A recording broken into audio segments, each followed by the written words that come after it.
waves and I appreciate it. Yeah. Good morning, Mayor. Call to order. Anything new on the agenda, Tyler? Just one on-table item, you'll see 6.1B, a letter from Mr. Douglas Ray, the Hood Point Householders Society letter to follow up with that item. Okay. That's all. Okey-doke. Any motion to approve the agenda? So moved. Okay, seconded, all in favor, passed unanimously. Have we got any public comments today? There were no public comments today. Okay, consent agenda. Anybody like anything pulled from that? Yes. 3.8, 3.10, and 3.11. Okay. 3.8? 3.8, 3.10, 3.11.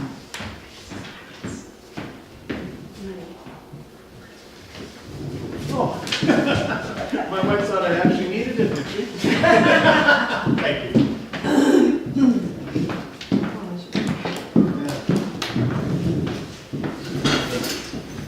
Okay, sorry, let me just take a quick peek at those before we just throw them all at the end.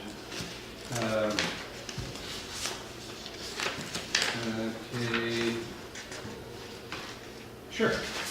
We'll just put them in code. Okay, yes. 3.9 and 3.12.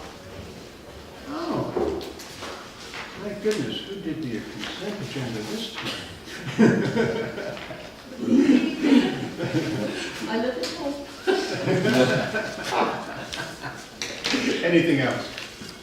Okay, motion to accept the consent agenda. Seconded, all in favor? Passed unanimously. Okay. Next up, we have no delegations. So, Daniel, good morning.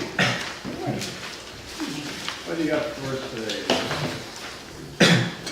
So the first bylaw that I have for you is bylaw 445, so that's the amendment bylaw for the WG1B zone. And so staff had brought it, received third reading previously, and staff had brought it for adoption. So I don't have much further, just a reminder. So WG1B is the water zone off the coast of Cape Breton Curtis. And so one of the things that was discussed when I came for third reading was either having a policy statement read at the same time as the bylaw be adopted, laying out enforcement of moorage within the zone. So staff have drafted a policy statement, and this is a simplified version of what is the recommendation in your report, but just laying out, council's heard from people concerns about use of buoys and limits of moorage within the zone. And so to clarify, the bylaw is not intended to regulate or prohibit mooring buoys, and it's not intended to, or lays out moorage that is necessary incidental to navigational purposes. It's not intended to prohibit mooring or anchoring to a mooring buoy on a temporary basis, such as a portion of a boating trip, overnight, weekend, or holiday visits, or similar purposes. And that's, yeah, that's all I have to say. Okay. Anyone, okay, I'll start with Gary, Allison, and then Maureen. No, we really haven't resolved this thing. I'm a little, the way that this thing's written about the, Policy. well, the policy. I can't understand how it's written here. The bylaw is not intended to and does not regulate or prohibit mooring buoys. Okay, it's federally, it doesn't really matter because it's federally administered anyway, so that could probably come out of there. Moorage that is in the next one, I don't understand it. And if I don't understand it, I'm very suspect about why it's written like that. Why couldn't we just put that they can put their boats on there on a temporary basis? Why does it have to be written this way? And that's my objection. Because if I can't understand it, nobody else is going to be able to understand it, and they're not going to know if they can put their boat there on an extended period. So, I mean, I think it lays out that it doesn't prohibit mooring or anchoring on a temporary basis. So it would say you're not allowed to put it there on an extended, like currently in that zone, we prohibit permanent moorage. And that would still not be allowed. So you're still, like currently without this bylaw passing, we don't allow permanent moorage in the WG1B zone. So nobody can permanently moor a boat to a dock or to a buoy or anything, we would prohibit that. And so this is laying out that temporary basis is permitted. I understand, previous conversations we've had about wanting sort of like a set time, and there's not really a set time that you can point to when does temporary become permanent. Same with like, in our land use bylaw, when we regulate dwelling, we don't say, well, when does it become a dwelling? Well, part of it's when it's intended or used as a dwelling. So there's not a fine, a bright line marking it. We're just saying, if it's temporary basis, and the examples, these are some temporary things, those are permitted, but you're not permitted to permanently moor it there. Yeah, but then it goes on to, temporary basis, but then it says such as a portion of a boating trip, blah, blah, blah. Why bother? Why can't we just shut it off there and say on a temporary basis?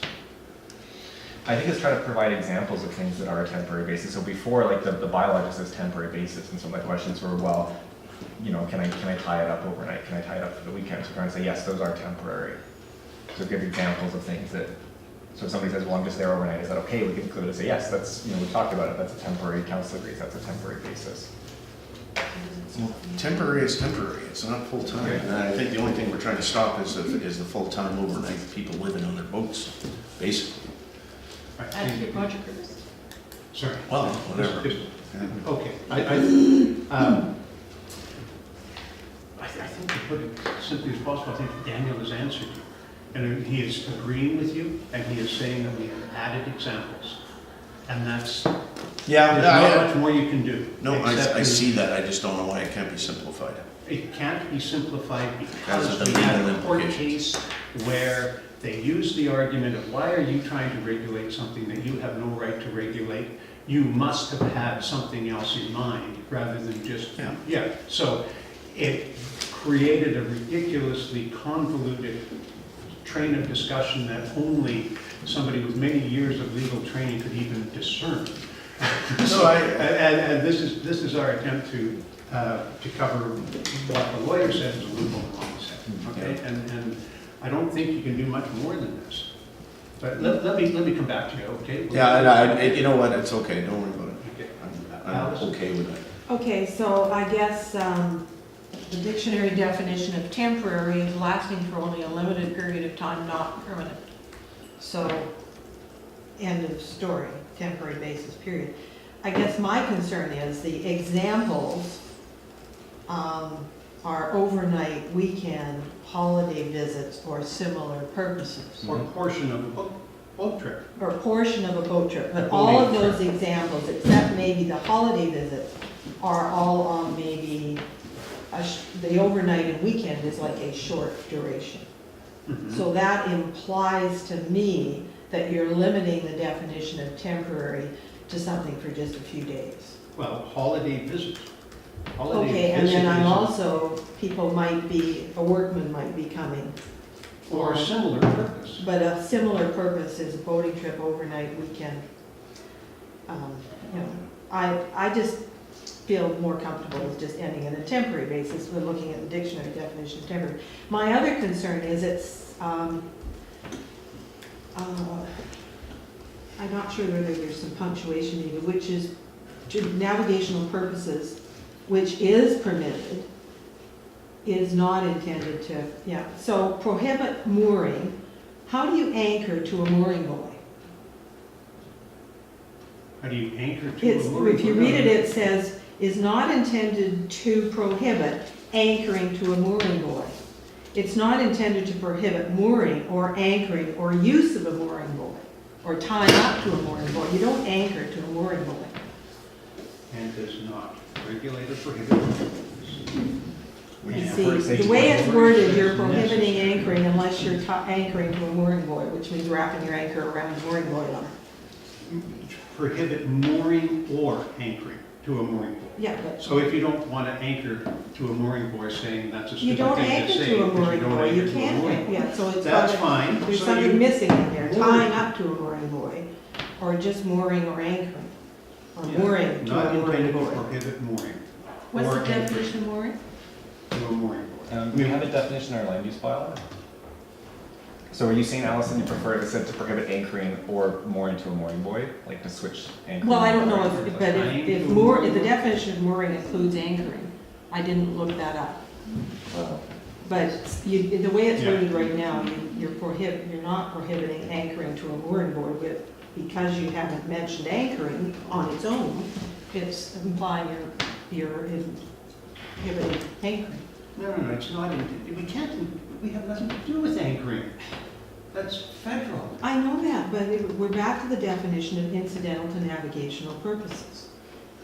Okay, let Maureen jump into this just to see if she can add something to it. My question is again about the wording of the policy statement. The phrase, "the bylaw is not intended to and does not," Yeah, that's, I'm wondering if it would be, the first part here would be clearer if it read, "The bylaw is not intended to and does not regulate or prohibit, mooring buoys and moorage." Is that, Mhm. that make sense?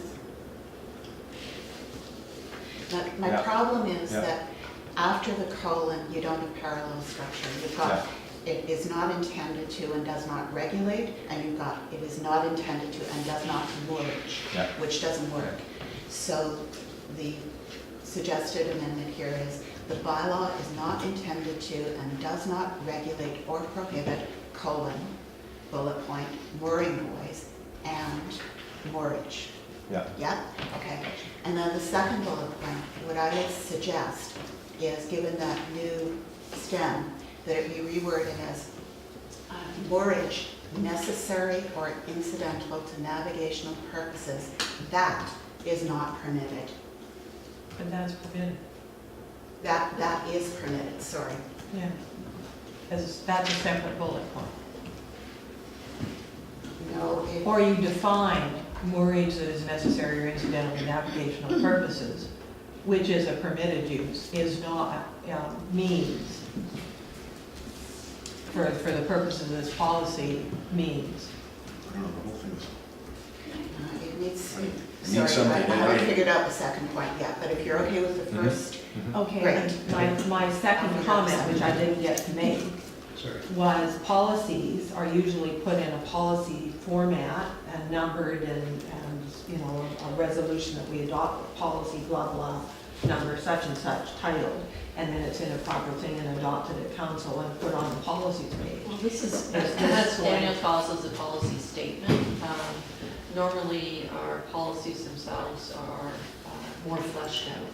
So I think in your discussions with Chris, it's adopted by resolution as a statement. Yeah. But where's it gonna end up? Is it We can going to certainly be put it under on the our, in the our policies policies page page, yeah. with a title and, yeah, but, I would rather it be more fleshed out and in the proper formal sense.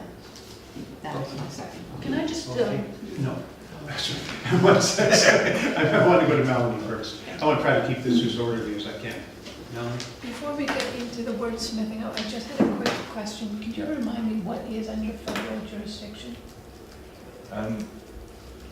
Moorage necessary incidental to navigational purposes. Or, well, navigational purposes, or the other thing in the bylaw, it's like an emergency or life-saving situation. Yeah. So anything to do with transportation. So if it's part of your boat trip, or if it's, you need to travel there. So We they don't use the, regulate that. okay, but they use the word moorage and not anchoring. I'm not sure. I think it's more about just like travel that's necessary and incidental for navigational purposes, and part of that would involve tying up as part of your trip. Is that actual wording from federal legislation, or is that the common terminology we use for it? I'm not sure. Okay, Melanie? Does that answer your question? I was just wanting to make sure that we were following the federal wording, because from recollection, I thought they used the word anchoring, but I could be wrong. I thought that was, Well, we always used to refer to something as any port in the storm, you can go anywhere, so, Right. yeah. you can't prevent somebody from Yeah. anchoring in and so that's, Yeah. Yeah. I'm just going to go to Sue Ellen first and then back to Maureen. This is just a process question, is in the future, I'm hoping that the motion can all be on one page, because this breaks over a page, And then it's called A and B in the motion that's before us on paper, but it's got 2 bullet points up there. So it just makes it a little hard to navigate. So in the future, like quickly, on the fly, as people are doing the work, so in the future, if it could all, even if it takes extra paper. Thank you. Maureen? Question for Daniel regarding the second bullet Yeah. point. So if we set it up so that the second bullet point now has that introductory stem, could we, and achieve your purposes, reword it as moorage that is, okay, so, and does not regulate or prohibit moorage that is necessary or incidental to navigational purposes, period. Yeah. Such moorage is, and carry on from there? Yeah. Because it's just, we're losing ourselves in all the qualifiers here. Yeah. So how would that read then, Daniel, if Sure. you were to recraft it? Sure. The bylaw is not intended to and does not regulate or prohibit, A, mooring buoys, and B, moorage that is necessary or incidental to navigational purposes, period. Such moorage is permitted and is not intended to prohibit. That's where I got lost, and I think that's where Yeah. Allison is also getting lost. And I'm thinking that somehow what we're trying to do is further define it, that for the purposes of our bylaw enforcement, incidental to navigational purposes means temporary mooring or anchoring or tying to a mooring buoy on a temporary basis. Navigation purposes such as. Yeah. And the language, the federal language is necessary or incidental to navigational purposes. Well, that's what I'm not sure. I'm not sure Then we that's- can define that. Well, Sorry. I don't think we care because we're saying we're not attempting to control it. So if we're not attempting to control something that we haven't clearly defined, who cares? We're not attempting to control it. Well, in that case, the whole thing should end after navigational purposes, period, Yeah.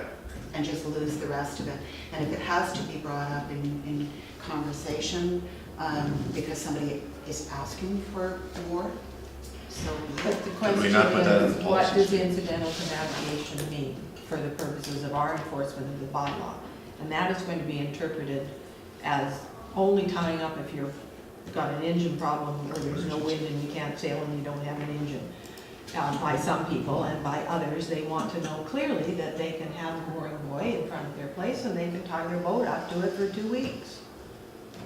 So that's what I thought we were trying to clarify, so the bylaw didn't get a whole bunch of people, and I know there will be people out there phoning saying, there's a boat there, he's been there for a day, you've got to get rid of him.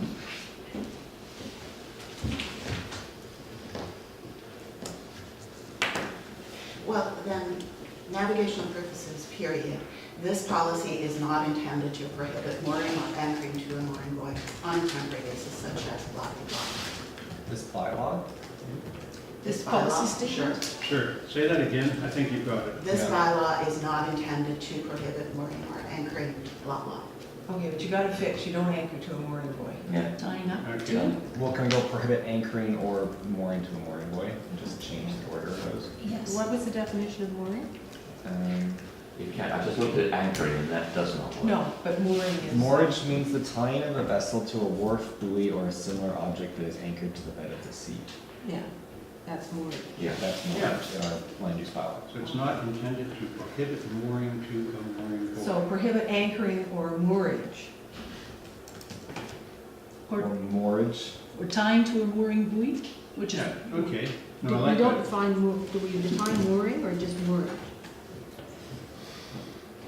just moorage. Yeah. Can I sneak in there for a second, capture that thing, which is not intended to prohibit anchoring. Put that at the front. Or Tying mooring- up? Or mooring to a mooring buoy. Okay, so give anchorage its own little Yep. thing. It's not, anchorage, right? Yep. Anchor, not Yeah. not intended to prohibit anchoring. Or, and you can call it tying to a mooring buoy, whatever you want to call it, on a temporary basis. Okay? Mooring includes anchor Well, we don't care. in the dictionary. We're gonna give anchoring its own little word, and so that for people who aren't reading it out of a dictionary, they've got it covered. And keep going from temporary basis, is that what you mean? Not intended to prohibit anchoring or mooring to a mooring buoy on a temporary basis such as. I'm fine with all of those examples, that more similar purpose Yeah. allows the user a lot of leeway and restricts any sort of bylaw enforcement considerably. Okay, I'll go to Gary and then to Sudan, okay? Yeah, I'm just wondering in this, you know, we've sort of defined mooring buoys and then, you know, putting the boats on mooring buoys. Does this say that people cannot actually use their docks to leave their boats on? This has nothing to do with that.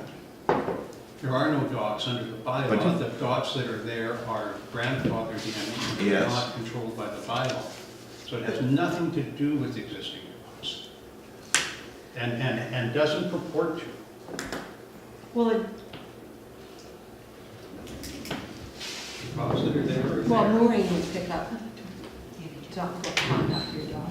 But we're saying mooring buoys. Yeah, I know, I just Well, wanna, I'm saying I just We wanna have to qualify say that. anchoring or mooring or tying to a mooring buoy.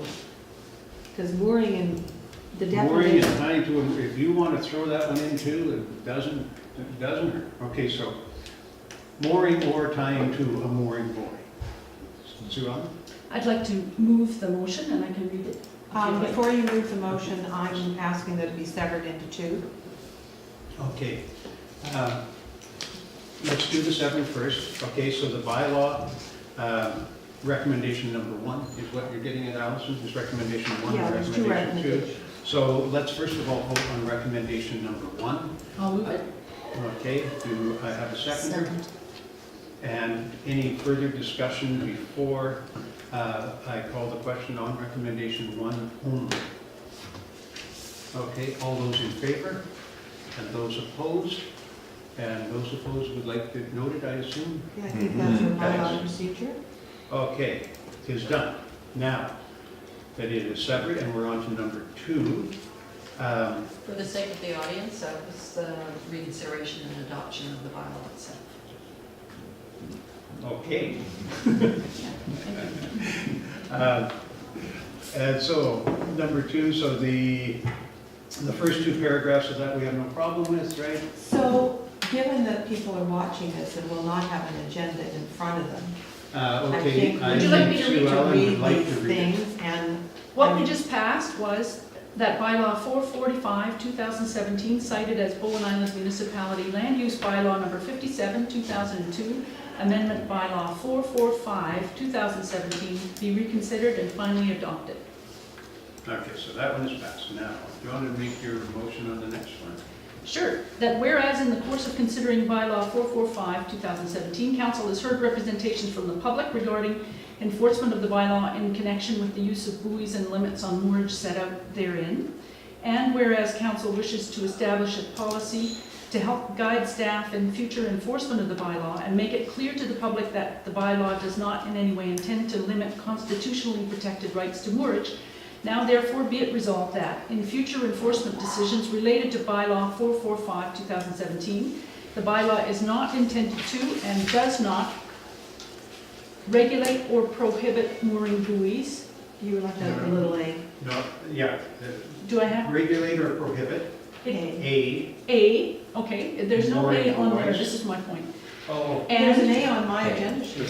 yeah, right. there's no Sorry, A so- on that Okay. overhead, that's the point I was trying to make earlier, that's all.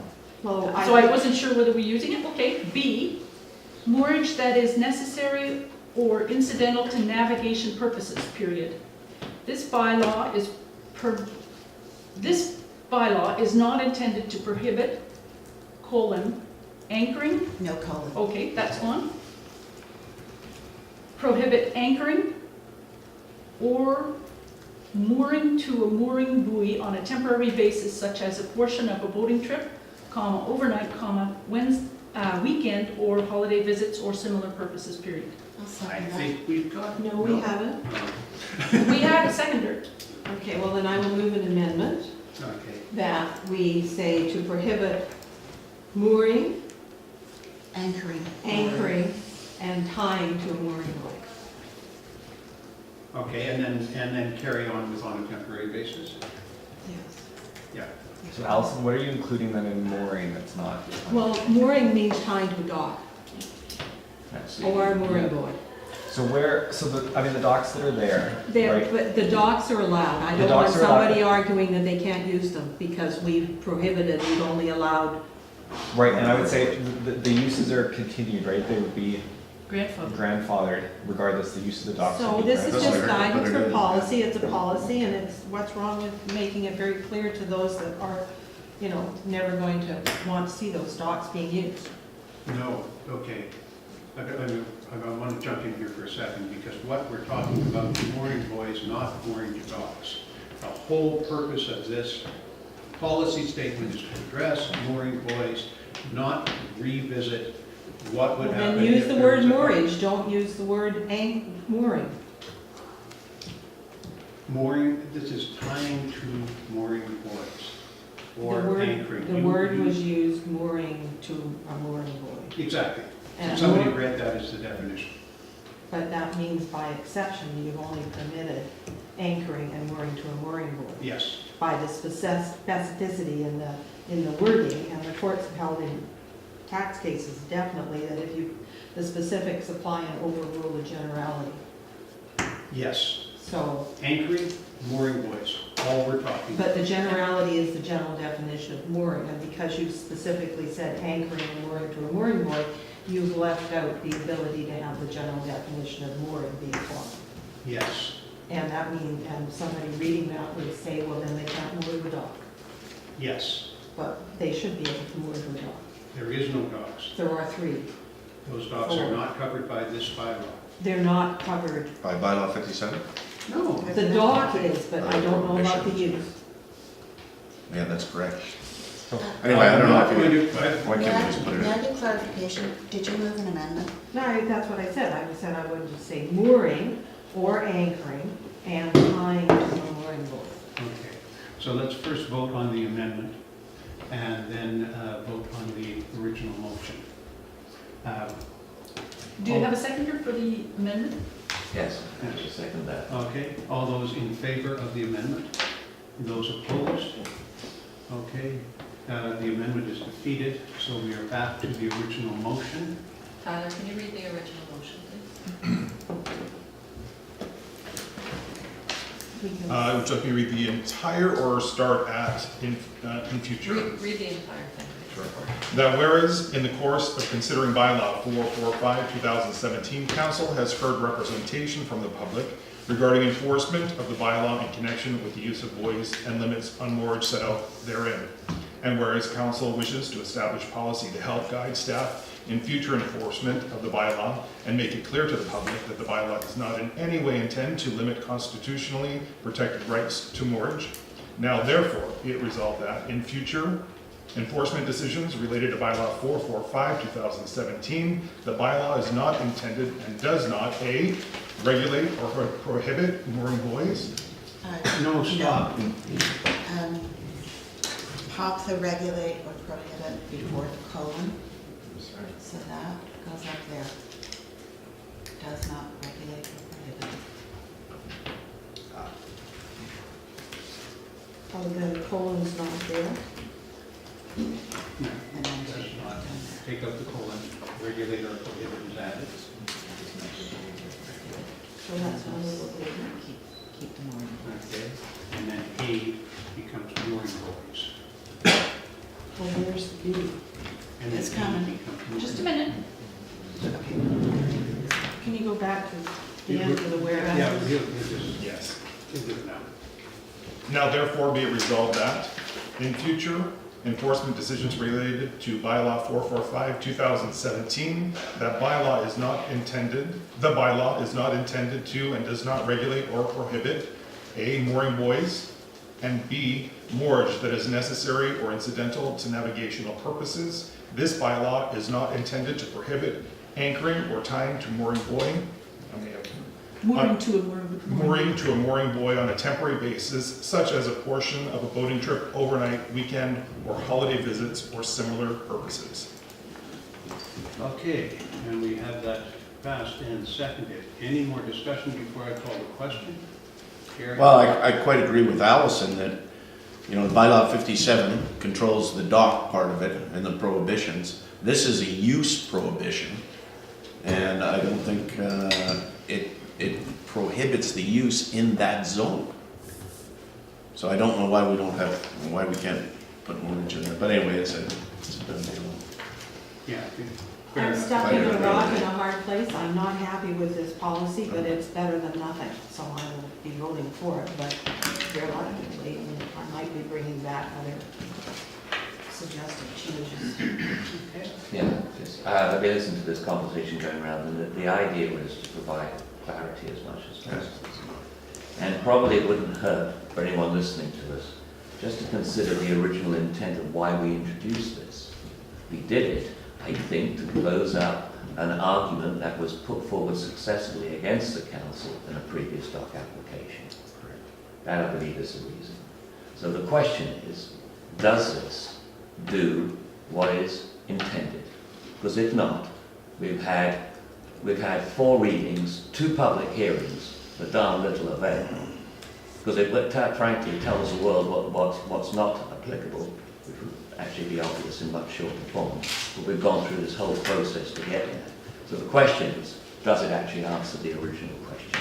And it's a shame, I think, that Alison's point wasn't taken into account, because it would have been a simple wording amendment, and I think assist the process, which I feel duty-bound to defend, because I never, ever want to see this come up in court again. I hope we have buried this as deep as any buoy around this island. Right? So to that positive aim, I just want to have a look at the wording that Alison, because I'm really concerned about this mooring and moorage. I'm just looking up the technical definitions. It wouldn't be an easy thing, a difficult thing to change at this point. And I think for clarification, going back to the original reason we're doing this, it makes sense to spend 60 seconds just looking at the point she made. I think it's really valid. Okay. So just to address that point, I think that was what the amendment to the motion was, and that has been defeated, so I believe that it's kind of asked and answered. So I'm going to call the question. All those in favor of the policy? And those opposed? So the 2 that opposed are Gary and Michael. Okay. So, welcome back, Daniel. Thank you. Next up. So next up, I have bylaw 455, 2018. So council will remember this is the bylaw to include cannabis prohibitions in the land use bylaw. So this was given first reading March 26th, referred to the APC and the Island Trust. I'll go through the responses first. So the APC, a little wonky, but they supported the bylaw, and they wanted to their comment was just to ensure that council is not unduly restrictive to future commercial applications. So they sort of recognized council's intent to do a blanket prohibition and then welcome site-specific rezoning applications. They wanted to support that, the intent behind the bylaw. Islands Trust then found that the bylaw is not contrary to or variance to the Islands Trust policy statement. What I wanted to just go over a little bit more, so since I came before you, the BC government introduced their Bill 30, which is the Cannabis Control and Licensing Act. So it was introduced by council April 26th, and they gave it 3rd reading May 17th, and I'm sort of trying to track when they would likely do it, but at this point they haven't adopted it yet or given it consent, but May 17th, so they sort of seem to be working towards it. So this is just some of the language in it. So they have a whole section that talks about local government consultation and what it needs to do. So it talks about the general manager as the person who would actually issue a license for retail of recreational cannabis. So it talks about the local government needs to give the general manager a recommendation that license be issued. The general manager needs to give the local government notice of it. Sorry, Maureen. Who's the general manager? It's the person who it's defined as the person they'll appoint. So I don't know if it's like a deputy minister, but it ends up being, it's like the deputy minister or staff. So it's like they sort of designate the general manager as the person who makes the decision, but it ends up being, any of their sort of land officers or something like that, yeah. So the general manager must give the local government notice of the application.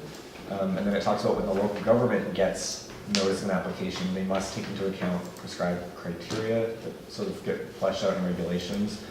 But we need to take views of residents of the area. So it actually says you need to somehow do something, some process to get local feedback in it, and it lays out, you can do it through written comments or through a public hearing, because you can hold a referendum to get comment on a retail, you can imagine, and then it says by using another method that we consider appropriate. So I imagine that would include our general sort of comment gathering process.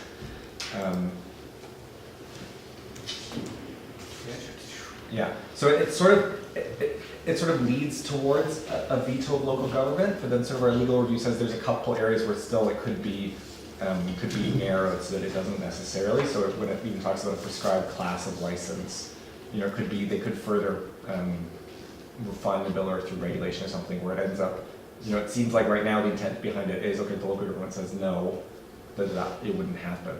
But it sort of is left open a little bit, so there's a little bit of room there where maybe they could change it, and they could say, well, if you say no, then we're gonna put more restrictions on them or something, or there's another class of license. So that was sort of the legal review that I'd asked for with the bill when it came through. So based on that, our legal review is, there's nothing in Bill 30, so the provincial legislation, that would make our bylaw incompatible with it. So, you know, we're fine from that legal perspective going forward, and that they still recommend going forward with it, just because of some of the regulations hasn't been fleshed out. They prefer their recommendations to go forward and still do our approach of the site-specific rezoning, just knowing that the provincial government, you know, could change regulations and stuff, and that if we then got an application, we could do it as part of the same process. It wouldn't make people go through two processes. Like if somebody applied, we wouldn't say, well, we'll do the rezoning, and then we'll go back and we'll ask the residents again about the license applications. It would be all sort of the same application to say, you know, as part of this, we're going to do a whole rezoning, public hearing and everything. That'll cover off what we have to do as part of that application. So that was one piece, and then the other piece that the bill also has is sections on public consumption of cannabis. So this was something, you know, we talked about that some municipalities have smoking bylaws, and the smoking bylaws talk about smoking nicotine, and they also talk about just other weeds, I think, how it's used or something. But so Bill 30 has a section on the public smoking, so it talks about you can't smoke or vape cannabis by a skating rink or a spray pool or a prescribed distance to those things, or it talks about a park or an outdoor area. So for us, I was trying to highlight, okay, what was relevant, an outdoor area established by a local government for purposes of community recreation. So it seems to be that would include even our trails and any of our sort of active parks. So it probably says, it doesn't just say park, but it's probably, I would imagine beaches, like if we have a public beach that says this is a, you know, a beach and we have it, you know, we've established it, so it's not like a private beach area, but it's a beach we have access to and we do stuff to, I think that would be covered. And also talk about indoor smoking and vaping, so including in a public place. So a public place is any place to which the public has access as of right or by invitation, express or implied. So that would include like municipal hall, any community center, anything like that is a public place. And then it talks about our sort of workplaces. Does that mean we can't smoke dope at these meetings? That's just what I was thinking. You can't smoke It's okay at a closed meeting. Can't smoke a cigarette either. And so one of the things too, when I asked for sort of review on this, is that, you know, some municipalities end up with their own bylaws, but they can be complicated if you have different definitions. So if the provincial government comes out and says the prescribed distance is, I don't know, 7 meters from a window, and we have a bylaw that says 10 meters from a window, it's going to, the RCP can enforce the provincial legislation, and they could enforce ours, but if they're different numbers, it ends up being complicated in terms of, you know, which legislation are they following. But I included in the report just examples of North Shore bylaws as well. I have a motion there, council wants to pursue our own bylaw separately. And that was then recommendations to give second reading to the bylaw and refer it to a public hearing. Okay. Maureen, do you want to speak to? Yeah, a couple of questions. The emphasis in your report is on, and a lot of our discussion has been on the retail Yeah. sales of marijuana, but the bylaw itself prohibits cultivation, production, packaging, storage, distribution, dispensing, so on. Yeah. So the bylaw anticipates sort of broader scope. Yeah, So I was curious what your thinking was at this point on all of those other yeah. points.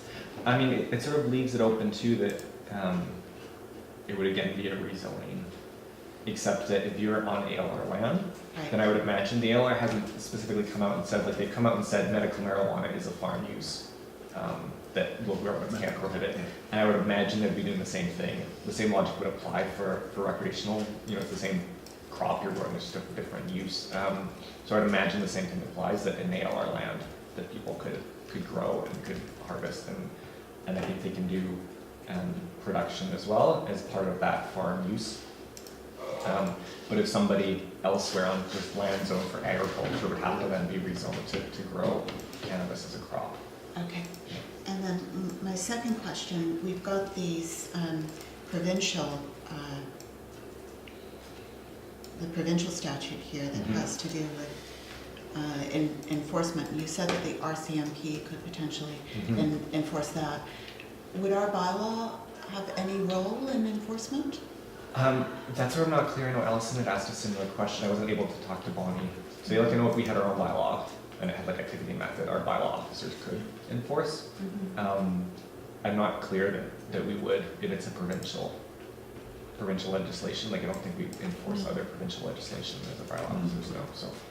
So if there were some sort of, I don't know what, serious infraction in violation of the provincial bylaws, we would be relying on calling in someone from the province? From the RCMP. The RCMP, okay. Yeah. In terms of like the public consumption would be an RCMP matter. Yeah. Okay, thank you. Especially at council meetings. I had a couple of questions. One, I'll go back to the, one, to follow up on the ALR. I had sent some photos around back in April, because this came up at the Islands Trust as well, in terms of growing on agricultural land reserve probably means a metal building with machinery and fans operating outdoors, and probably security lights outside, and looks more like an industrial building on ALR. And I attached some photos and I've got them here. The land's all cleared around it for security, and anyway, so I'm wondering about changing the 3.3.12 A.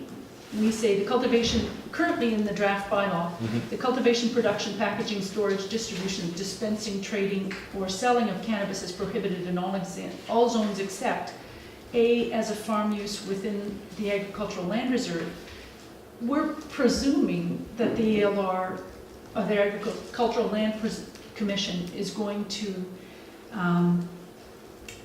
assume that recreational cannabis is okay to grow. But I wonder if we might want to add the word in front of A, medical marijuana as a farm use within the agricultural land reserve. Yeah, I don't know.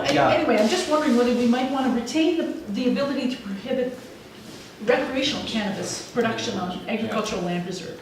Yeah, my recollection is like the farm use in the ALR legislation, and it outlines farm use. One of the things that explicitly says is medical marijuana.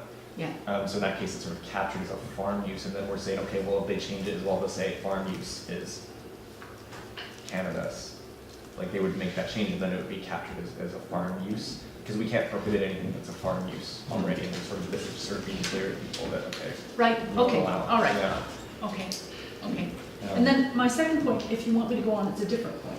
Okay, let me run around the Okay. table first, All right. okay? Allison? I was going to say what Daniel said, the Okay. Agricultural Land Commission defines farm use, and we can't prohibit whatever they allow in the ALR. Yeah. Okay, and Maureen? I was wondering, to address Sue Ellen's point, if it were that point A was revised as a farm use permitted within the agricultural land reserve. Yeah, that'll do it. That will I mean, capture. it's kind of redundant, but it Yeah. does capture Yeah, I like that. I'll second that. You got that, Tyler? as a farm use permitted. As permitted within the agricultural or just permitted? Just permitted. Just adding the word permitted into 3.3.12A as a farm use permitted within the agricultural land reserve. So then it's, Should we put farm use in quotations because it's a defined term in the agricultural land? I mean, I mean, we're doing it in italics, but then I would think it's defined by the land use bylaw. Because normally that's what we do is, if it's italics, it means it's the definition in our bylaw. okay, well, I guess what I'm trying to clarify is it's as permitted by the ALR, the Agricultural Yeah. Land Reserve Act, Yeah, not as permitted by us within the Right. ALR. yeah, And that's why I sort of said, yeah, okay. was throwing the word as in front, which I thought might imply that it was different legislation, not ours, that permitted it. Okay, is that? I would be okay with that as a friendly amendment if it said, Agricultural Land Reserve Act, if we added the word act. Hmm, Is that the name of the act? I'm just gonna check.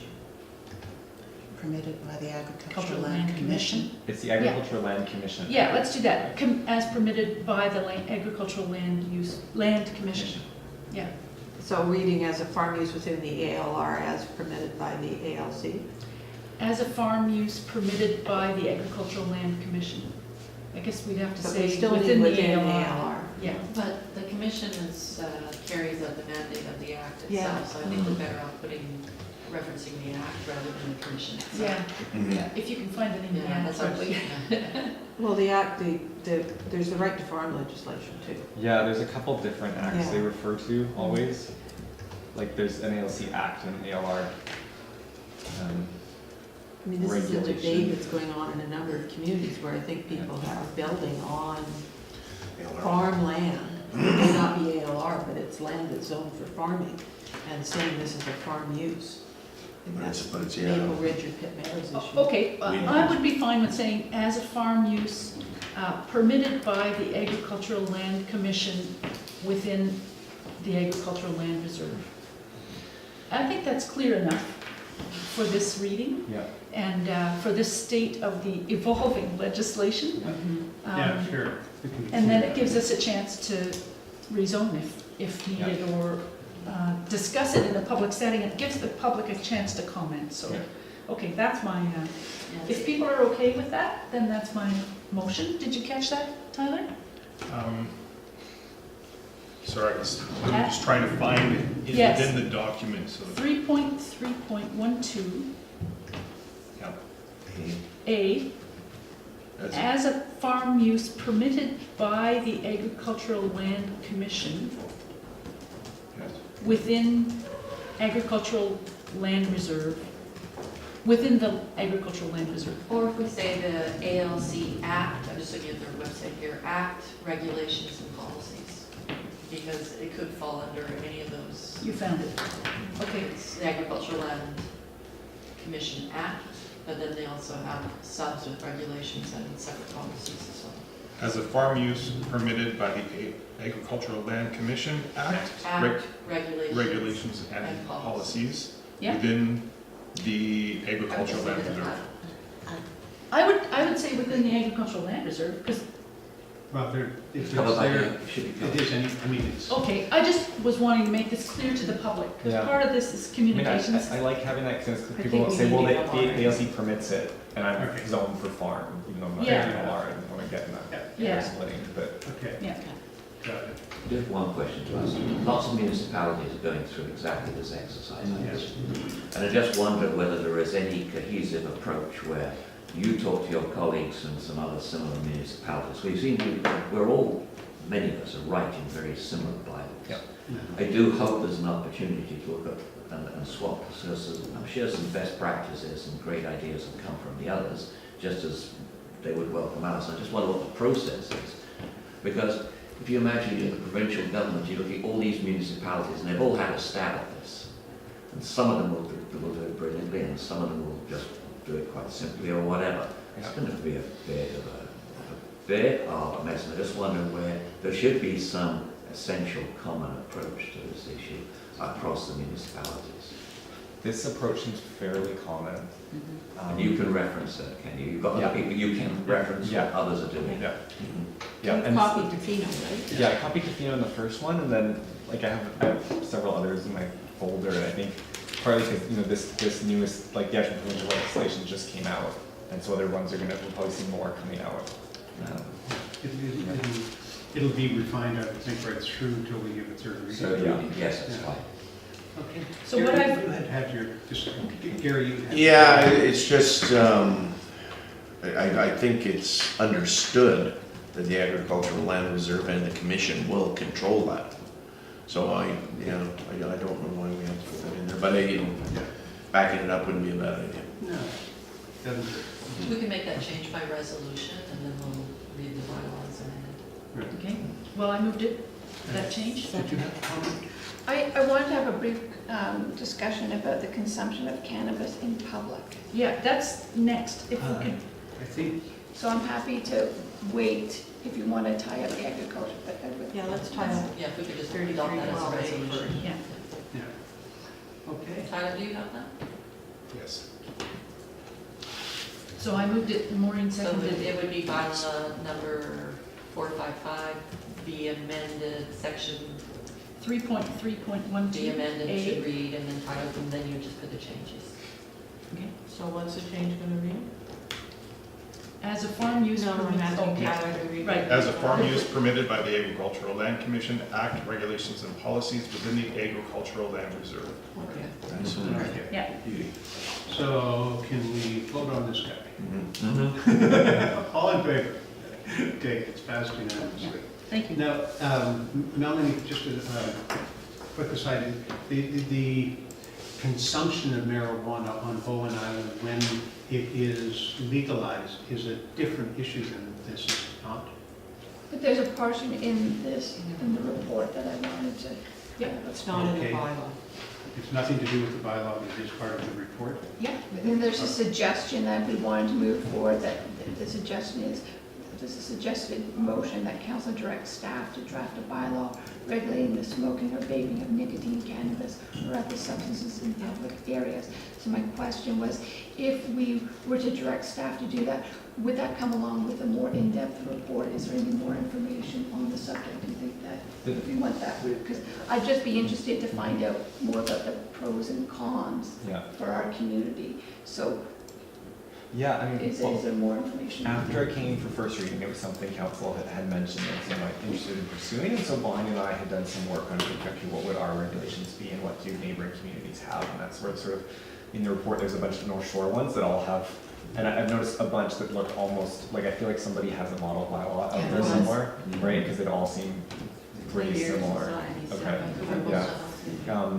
And then when then the provincial government introduced their legislation, it was like, oh wait, there's this whole section on it that they've sort of already anticipated. And so then I was asking our lawyer, okay, how comprehensive is this? And so she did some quick review, and then that's when she was pointing out, well, you'd want to kind of match what they say if you ended up with it. So I think, that there's probably benefits to having our own in terms of, then we have a finding schedule and stuff, but maybe it's unnecessary, and maybe it sort of duplicates what the province is already doing. Do we want a second level of stuff? And it seems to depend, on the community. If communities feel like this is a problem, we want to make sure that we enforce it, and enforcing smoking as well as cannabis, because I don't have a smoking bylaw, we're just following provincial stuff, so. Yeah, I don't really have a recommendation per se, I'd more be than working with Bonnie, but it kind of depends on the community if you want, a smoking bylaw I think, and cannabis or not. I think this is, I don't think we have to do anything on it. I think it's more not like smoking, but like alcohol. And the provincial government is going to regulate it. And this Part 5 special rules relating to cannabis, Division 3 consumption in public, Bill 30. I mean, that's pretty bloody definitive. Yeah. What a park is, what vaping is. Doesn't talk about a Superintendent, street. It goes on and on. Or What's that? door, it doesn't talk about a street or doorways or. It says Well, it's public, public public property. places. So if we want to do a bylaw that further restricts, then at some point we would do that. But I would think that it would be wise to give the provincial government, our concern with the other part was we didn't want anybody grandfathering in. But with this, it's kind of a whole different ballgame. Like I say, this is going to be like alcohol consumption, provincial Very legislation similar. thing out that.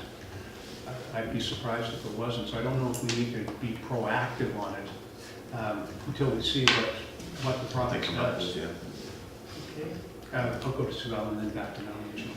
I agree that I don't think it's a rush. I think we could do something about it later. It doesn't have the grandfathering, you know, the urgency to it.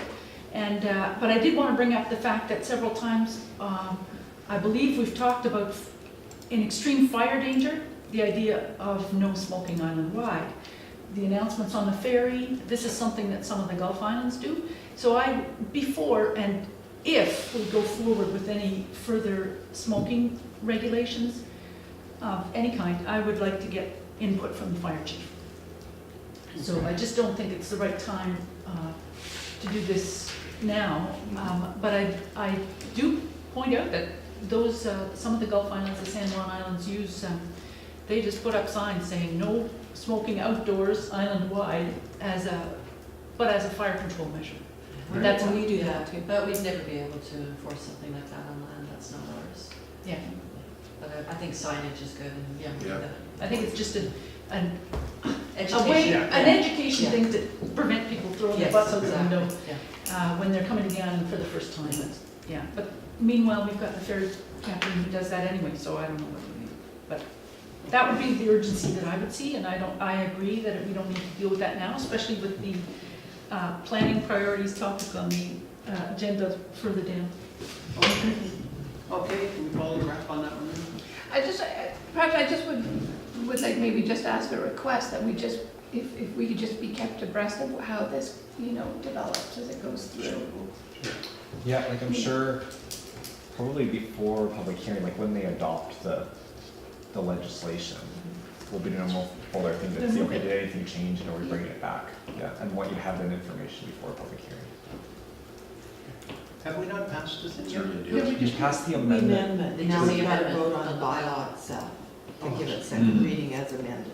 Okay. So I'd like to move that bylaw 455, 2018, cited as Bowen Island Municipality Land Use Bylaw number 57, 2002, Amendment Bylaw 455, 2018, be read a second time.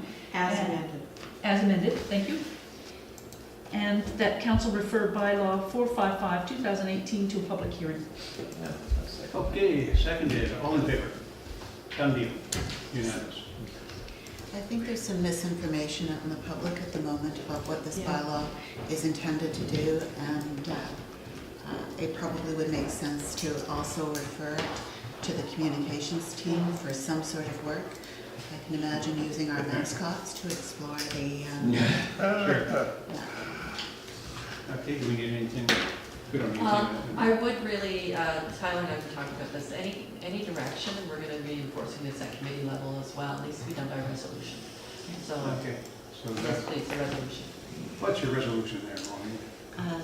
that council directs the communications team to review the cannabis bylaw and prepare a communications plan. But what's the message in that communications plan? I mean, the message to me is the bylaw is intended to allow us to control where it happens, not prohibit it entirely. Yeah.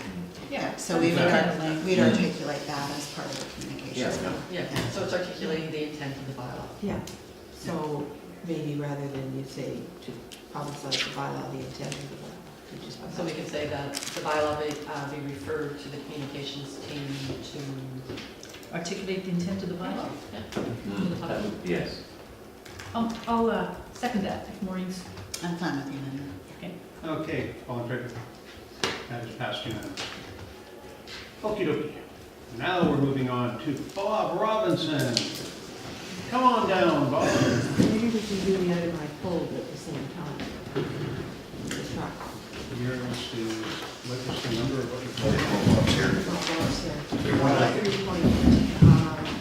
Well, it's here. 10 and 12. Yeah, not 10, just 12. Good morning, Mayor and Council. Good So, morning. this recommendation is for the council council that council authorized staff to leave the playground signage in Hood Point as posted with no change. I'll give you sort of a little bit of a background and the reasons why I say that, and then there's some other alternatives if you wish to go that way. So, back in December, Hood Point asked for some speed bumps right across from where the tennis court is and the actual,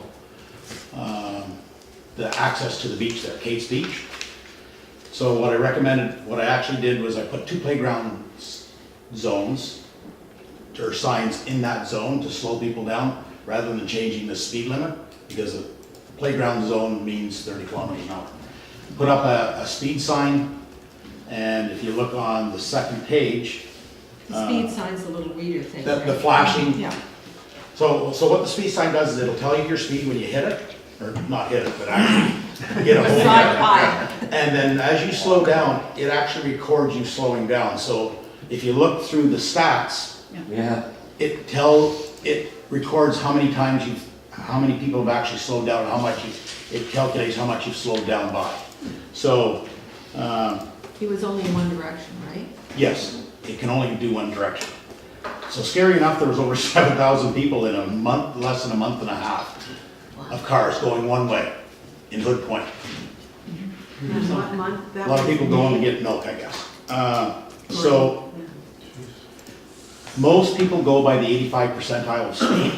That's sort of the general rule of police and everything else. So the 85 percentile of speed was 41 kilometers an hour. Even though it's in a 30 zone, Bowen Island figures that they can always do 10 kilometers over the speed limit here. So, but with the sign, the 85 percentile, after they see the sign, it actually slowed down to 37. So you've got 4 kilometers that they actually slow down after they see the sign.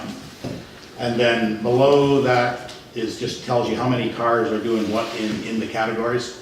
Of course, we've got 3 people, likely the same person, above 65. I don't know how you can get above 65 on that road, but somebody has. So this was referred to council. Council took it to BIMTAC. BIMTAC suggested that we put in barriers to narrow the road down. I went out and took a look at it, and the road's narrow enough as it is. There's a fence on the one side, there's bush on the other side. I don't know how you can actually narrow it any more than what it is. So I really didn't believe in traffic barriers. We can put them in. I don't think it'll be very pretty. So then I looked at the speed humps again.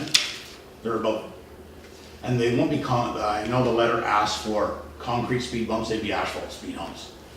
And they're about $4,000 a piece. So if we put them in, they'd like to be at both ends of the playground zone, wherever the sign was. So I looked at the North Shore as well as Vancouver, and they have a policy when neighborhoods ask for speed humps. And so what they do is, what they've asked for is at least 50% of the parcels in the neighborhood actually ask for them and request for them. Then you put in the speed humps, and it actually is paid by the neighborhood, not, it wouldn't be island-wide. So Hood Point, if we go this speed hump scenario, I would think that I would like to see the speed humps paid for by that neighborhood, rather than, because what's going to happen is everybody will want a speed hump then, and everybody's paying for it. So that was sort of the reason with this little thing about the speed humps. And then I'll talk about the letter that you guys, did you guys get it? Just Yes. yeah. So with respect to the monitoring sign, that sign is meant for all of the islands. So I like to put it by the school, I'd like to put it by the school likely by the end of the month. All the kids are getting out, they'll all be running around. So I like to put it there on Grafton Road again, where it was before. Just slows people down coming in. So I really don't want to, Hood Point does not, unless they want to pay for their own sign, I think we could leave it there forever. And so I understand but I think maybe the sign now has made people aware of their speed, so they might slow down when you take it away. And with the petition, all these people signed the petition, but they didn't realize that if they have to pay for it, it might be, A different ballgame. yes. So I would recommend actually going for another petition. Yeah, if we did that process, it's effectively a local service area. Yes. And there is a statutory process where the petition has to be done. With the costs involved. Yeah. And, okay, so, and then his fourth point was, he didn't realize that he would have to pay for it. I don't feel it's fair that everybody on the island has to pay for speed humps for one neighborhood. So my recommendation was that council authorize staff to leave the playground signage in Hood Point as posted with no change, or other alternatives. Okay, I'll start with Sue Ellen and then Gary. Bob, I wondered if, when you looked at the stats, I didn't have a chance to look at them that carefully, but I thought, did you see, like, there were some pretty high speeds in there. Yep. I'm wondering, did you notice when it was? Like, In the was morning. there a pattern? It's in the morning. Yep. And through, And not it's in not the just on a long No, weekend. you know, Late for work. it was like, oh, all the contractors were speeding. Most of the speeding was in the morning. I spent a day going through all the Yeah. stats. Yeah. At early in the morning? No, around 7:30 to 9. Yeah. so That's the early. People trying to catch the boat. Well, that isn't where it, you're- is it, which way, which direction? It's the direction of going to the cove. Okay. So it would be ferry or something like that, getting to work. But in the afternoon, were you clocking it going the other direction? No, Oh, so you have to only move. clocked it going. The one direction. Everything is to the cove. Yeah. Nothing is the people But the coming the other way. comments we got were that the contractors were speeding Right. in the afternoon. And But that's not what, that's I didn't not really what see the that stats- in the that's not what you saw in the stats are data. showing Well, that's morning okay. speed. Okay. I also have another question, Sure. and that is just, did anybody talk to the RCMP about the public safety side of this? I mean, we have this conversation every time some neighborhood asks for traffic calming, they always ask for speed bumps or to lower the speed limit, because those are the two obvious things that people see. I will be talking to, but I wanted you guys Yeah. to see it first before I go Great. talk to the RC. Okay, and then my third thing is just, we have a draft integrated transportation management plan that I think has information about traffic, slowing down traffic and things like that. And I was noticing that we're, probably going to have a trail running beside there and that kind of thing. I didn't see a reference to the integrated transportation management plan, maybe because it's draft. Is that something that you think might be helpful? Yeah, it's still a draft, so yeah, it may slow it down. If you have a trail, then you could put a barrier along. Right. There's a rail fence there now, so I'm not sure if the trail will be on the inside or the outside of that rail fence. Right. Or maybe you push the rail fence closer to the road then. Okay, thank you. Okay. I'm going to go to Gary and to Michael. Yeah, Sue Ellen got most of it there, just with the RCMP. I mean, if they set up some radar I'll out give there them and all- nail the guys yeah. a couple of times, it would slow things down The word will get out. considerably, yeah. But I also agree that we can't go ahead and just put speed bumps where anybody wants them and, start lowering speeds all over the island.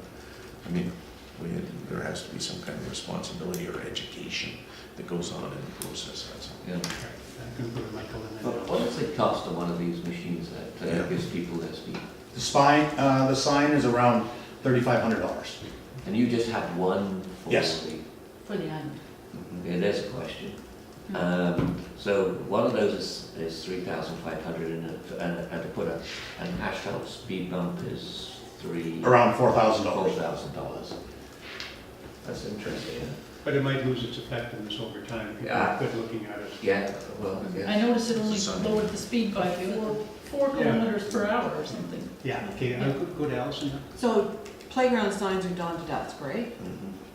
So that's gonna cover any time when, and if the RCMP goes and issues a few tickets in the morning, that should help. And I guess I have a recollection that there used to be those asphalt speed bumps out there years ago. and No, they were little plastic ones. They were little plastic, and they got removed Yeah, because because- of complaints. I disagree. Because of complaints, as well as it wrecked the road because they had to put big pins in the Yeah. ground. Yeah, yeah. And they So- got loose and just, Yes, so anyhow, and I'm just thinking, I like your idea about they're local service area sort of concepts and people should be paying. So I'm wondering if somewhere in the list of things to do, we should have a public works policy. I have been that, writing a draft proposed resolution to council once this discussion's done about bringing a policy. Yeah, that this is how it will go and that will end the conversation. Yeah. Okay, just to start moving along this meeting, let's hear that right now. Okay, well, the staff be directed to develop a policy for traffic calming measures in individual neighborhoods, similar to those adopted by North Shore municipalities. I don't know what communities we're looking at, I think it was West Van and Vancouver. yeah, because this arises over and over Yeah. again. Well, I think you need to clarify for paying for. Yeah. Well, let's develop a policy and we're going to, Yeah, it'll- Yeah, it'll brought go forward. through the This whole is, process. yeah, exactly. Good I'll idea. move that. Yes. Okay, Second. seconder, okay, all in favor? And I'll move the motion that's in the agenda package and the council authorize staff to leave the playground signage in Wood Point as posted with no change. Yep. Okay, and all in favor? Okay, but I also like the idea that council authorize staff to instruct the residents of Good Point to form a local service area. Well, that would. Or- That would be covered by the policy, Right. but we'll let them But know I'm that they wondering can about do that Yeah. right away, yeah. I'm just thinking of the timeframe, and say, well, we're gonna develop a policy on that, Yeah. hence the Yeah, irregular we'll people. we'll send them the information about what it takes for them to pay for the speed bumps and stuff through the local service area. Okay, so while you're here, Bob, let's Yes. talk about that truck, eh? This is taking item 312 from the consent agenda. Allison asked, you had asked, right? That it be brought forward, so while you're sitting here. Okay. Okay, so I pulled it, not because I'm against buying the new truck. It's more a process question. What will happen to the old truck? And what happens to the money? How do we account for, in the accounting system, for the money that we get for the old truck? Well, the last two, the public works trucks that we've sold, we take them to Ritchie Brothers. So this will be the same way, either we will tow it to Ritchie Brothers or maybe drive it out. I think they'll be towing it to Ritchie Brothers. And it goes on auction, and what we get for it is just what we get for it. What is a sort of a number that you would get? You know, I mean, this is a $225,000 truck, and it has a lot of options on it that could be reused. I don't know, like you say, the blade's We're pretty talking good, about the slow old one. blade, that sort of thing. yeah, Well, I know. I wouldn't put it in the auction till the fall. Mhm. Like it's sitting up at the Salau site right now. We'll put everything together. The salter's not working properly now, and sort of the insides of the truck, you're like Fred Flintstone with looking at the ground when you're driving it. So what it's gonna be worth, I think that's the fairest way is Ritchie Brothers. Ritchie Brothers in auction. Yeah, Ritchie Brothers auction. The equipment all over BC gets auctioned off, and Yeah. you never know. If somebody wants it, they'll pay lots of money. If nobody wants it, then it's. So then what do we do with the money? Yeah, we get a check and, oh, Raj Raj. is on the other side hiding. So then, Basically, the proceeds of disposal, I mean, they'll go into our cash balance and it'll be recorded. So it doesn't go back into the equipment replacement and reserve fund? So we've taken the Okay. full price of buying the new truck out of the equipment and replacement reserve fund, and we haven't put back in but if we had traded it in as Traded a back. trade-in, then it would have been the net value that went into the came out of the equipment replacement reserve fund. So you've got two different ways of, so if we bought a new one at $250, well, that's a $10,000 trade-in, net $240 is what would have come out of the equipment replacement reserve fund, I'm assuming. And this way, we buying a new one for $250, and you're gonna get 10 grand, and it's just going to be recorded as general revenue?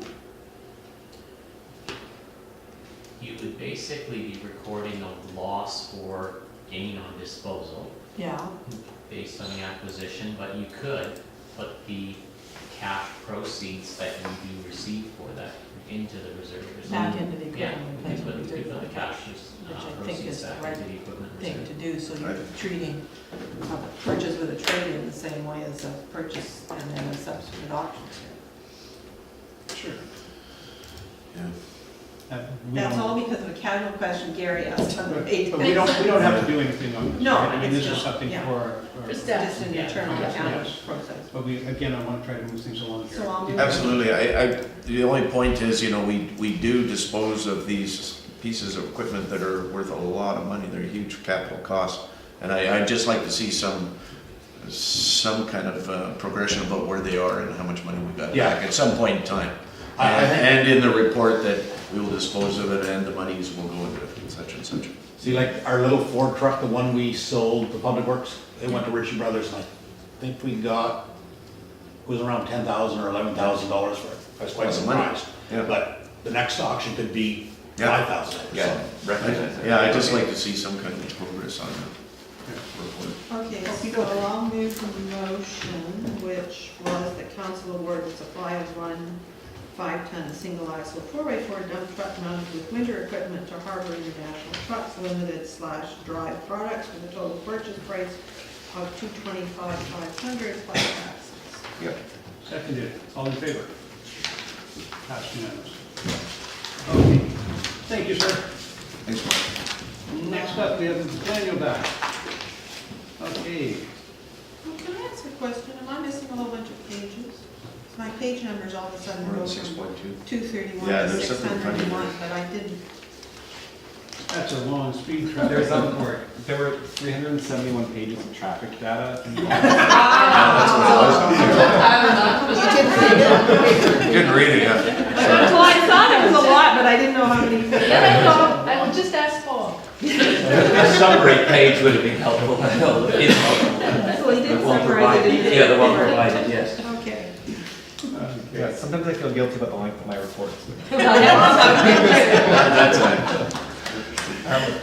So today I have a report on the Bowen Island Resilient Community Housing, or BIRCH. So BIRCH came to council at the April 23rd council meeting. Robin Fenton presented to council, and at that meeting, council made the following motion that council direct staff to review the report presented by BIRCH and present back to council at the May 28th regular council meeting. So here we are. So just a reminder, BIRCH's presentation had 5 requests from Bowen Island municipalities. So they requested that we provide a portion of Lot 3 of the community lands to BIRCH at a 90-year lease at a nominal rate.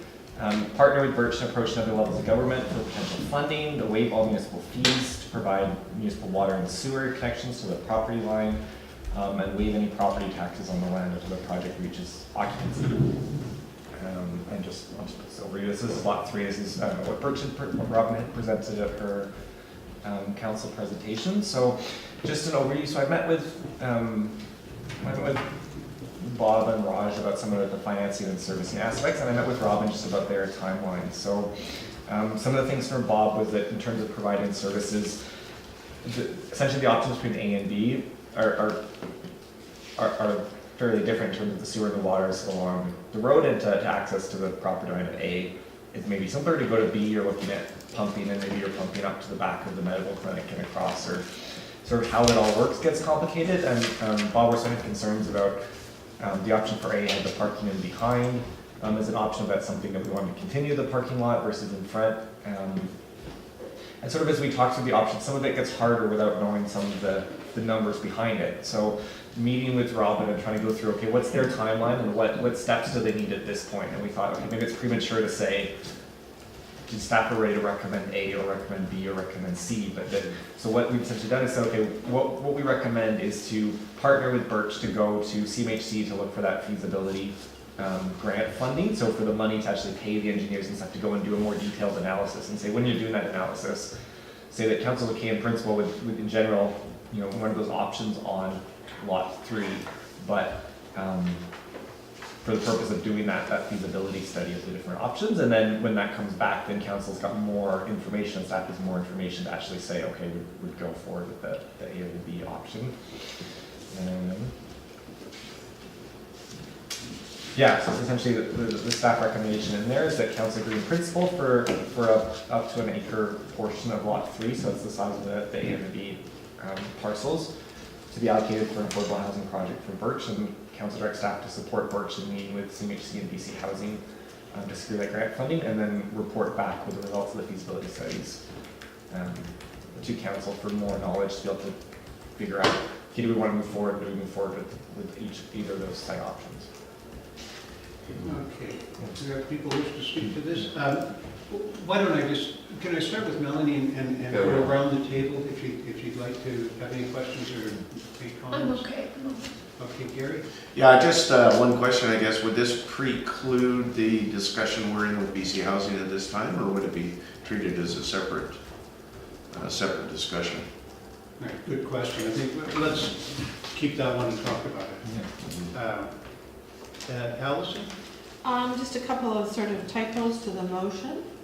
That council agrees in principle, delete the word and after up to insert at, so it reads, council agrees in principle that up to 8.4 hectare process. And under the second resolution, the council direct Birch in meeting with CMHC to secure grant funding to conduct feasibility studies of an affordable housing project, for an affordable housing project. And do we want to specify that it's on lot 3? I mean, that's very open-ended, so I think we need to add on lot 3 at the end. And then the other one, so those were just a couple of little Okay. comments on the resolution. We're not wanting them to do studies on all other possible locations. And I guess under the official community plan comments, there is a policy about allocating a certain amount of land for community housing, and I don't see that listed there, and it sort of ties into the question Gary had, is that half, I think it was a half acre, is that how does that fit with this and with the process that we're going through as a municipality with BC Housing? Okay. Maybe I'll jump in now.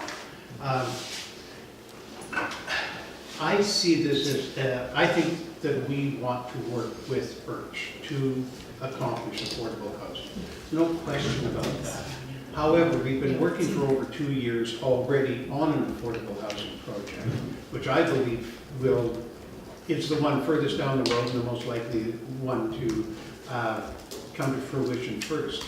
So I don't understand the logic of going to CMHC for seed funding to conduct a study for affordable housing for another project, which will automatically be influenced by the project that we are already trying to get funding for. So it becomes redundant the minute we get the money for the first 20 units. If they come up with a thing saying, you should have 30 units, does that then become you should have 10 units because we've just got 20? Like the whole thing, to me, it strikes me that we would be better off putting our efforts into working with BC Housing, working with Birch for a first project and working on that. I see Birch as being a good potential operating partner on this thing in the fullness of time, and that's a big problem that we have with our first one, right? So I'd rather have Birch on board with the first project, looking at it as being the group that is actually going to physically run this thing going forward, rather than us jumping into a second one now. Now, if we can get CMHC funding in a more general sense to work towards affordable housing, I like that idea, but I don't see why we would tie it into a different project.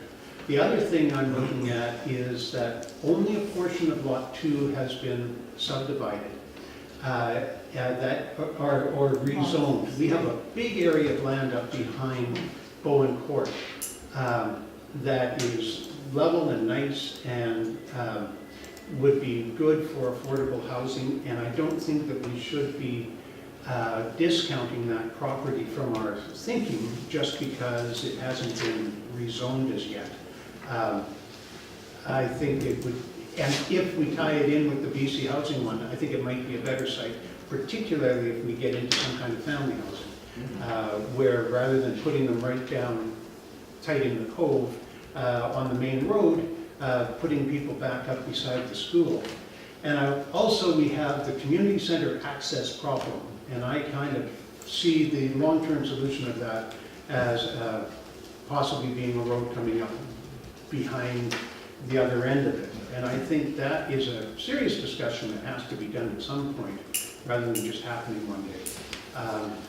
So that's my thing. I'm not in favor of it being lot 3, I guess, for the purposes here. But I am decidedly in favor of moving forward with Birch and thinking through a bigger thing. And just one more quick point, sorry, is that we should be selling some land so that we've got some money so that we can bump up the numbers with the BC Housing Project. That, I think, is going to become a key component when we start doing a needs assessment and they're not able to fund as much as we want. It would be great if we had some money to throw into the pot. And that should probably move the project along quicker with them too. So those are my thoughts. Anyway, I'll carry on. I think actually you've just about taken my... Oh, okay. Yeah, I totally, it's a matter of overall planning here, make sure that one project doesn't trip over the other. A further question is at some time we need to have a look at some form of assessment on just how many in a perfect world, what type of units will satisfy the affordable housing needs that we have.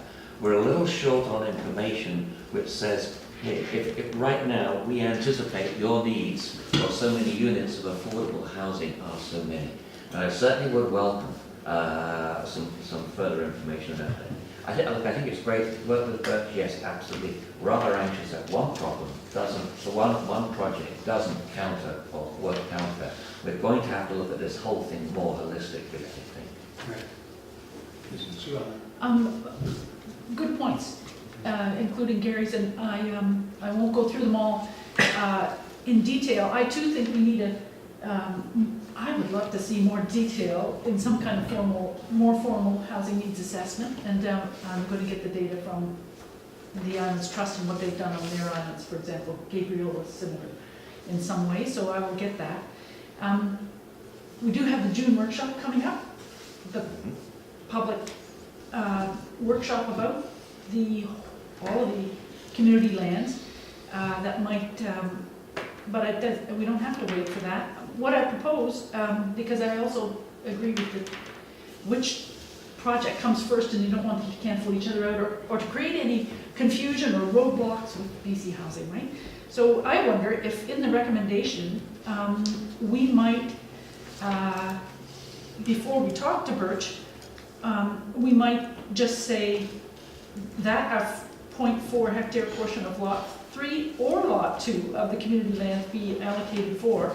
And similarly, in the second part there, that council directs staff to support Birch in meeting with CMHC and BC Housing to secure grant funding to conduct feasibility studies of an affordable housing project on lot 3 or lot 2, just to keep it all open so that there's one project that goes ahead as a first project, like you said, Murray.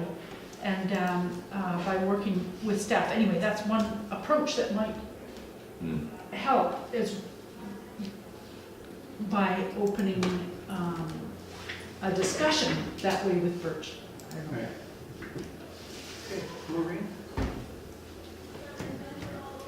I'm just thinking about how the proponents of this proposal will be hearing this conversation.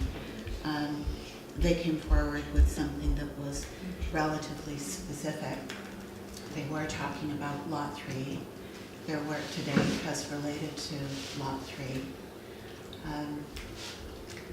The point about CMHC, BC Housing to secure grant funding to conduct feasibility studies, I've always wondered exactly what the feasibility study substance would be, whether it's focused on the financing of a project. What you mentioned, Daniel, was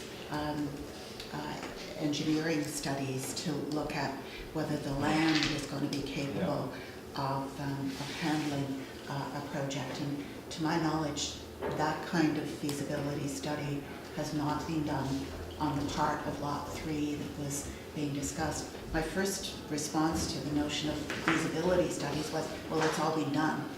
But I realized that it actually hasn't been done.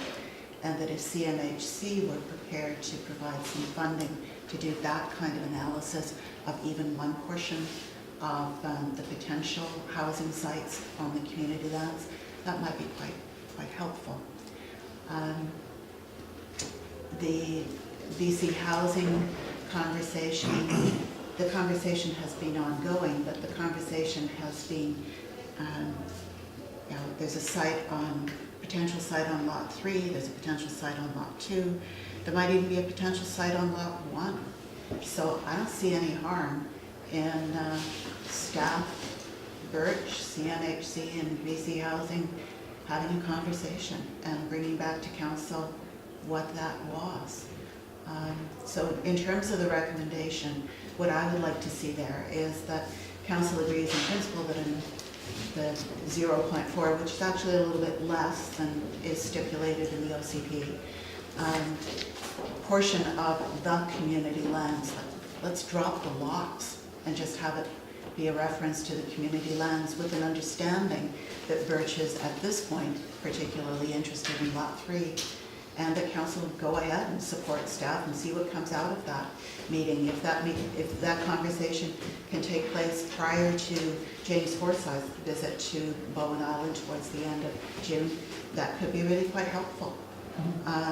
And then if the feasibility studies, if we could get more information about what those feasibility studies actually would entail, if it's geotech, I'm assuming it's not demonstrating some sort of needs assessment, because we know the need is there already from the work that BC Housing has done. So, question then for Daniel, the feasibility studies that you're imagining, you mentioned engineering studies, what other kinds of things would you see Birch being able to do in partnership with CMHC? Yeah, so they're much more focused on sort of the site-specific rather than, it's like CMHC, their initial sort of seed funding, that they would fund, any of that spectrum, they would fund needs assessment, but this would be more looking at sites. Geotechnical, sort of. Yeah, like site planning, feasibility. Yeah, so in terms of, like right now, both BC Housing and Birch, when they sort of look at finance, they're looking at pro formas with standard numbers. And then it's saying, okay, well, how much if it was to be here? What does that actually end up being as sort of range, just trying to get it more focused. So in order to do that third point, they actually need a specific site to focus on? Yeah, I mean, I'm not sure how much more than, expanding the scope, how much more expensive does that get? Like, when you get the engineering, you say right here, and you say, so look at here, does that change the scope, Yeah. right? Like, it doesn't, does it double it? It increases it, but, yeah. Because the pro forma that we've got through BC Housing, which we haven't seen, I don't know if you've seen it, but that dealt with lot 2, or did it deal with both lot 2 and 3? Do you Yeah, recall? I think what they did is they said, okay, we're using a baseline of $230 a square foot for our construction. We're going to call that $300 a square foot all in. And then I think actually we pumped it up to 400. Oh, hold on. No, I'm getting two different things mixed up in my head, different costumes that I've got from other people and other things. But it was broad strokes costing numbers where he came up with the subsidized amount that we would need for our project based on his numbers, the amount that we would need from the provincial government, or he would need. So basically his deal was, we give him the land, he does the 1/3, 1/3, 1/3, comes up with what rents would be supported by that, looks at the shortfall for the initial funding to get the mortgage, the provincial government pays that money. Right, so he then asks the provincial government for that number of dollars to make the thing work. And if we want bigger, we could add up more money, which would add on more units, etc. Or if we didn't get it, it goes back. So there's no site-specific analysis involved in that. What he looked at was solely construction costs.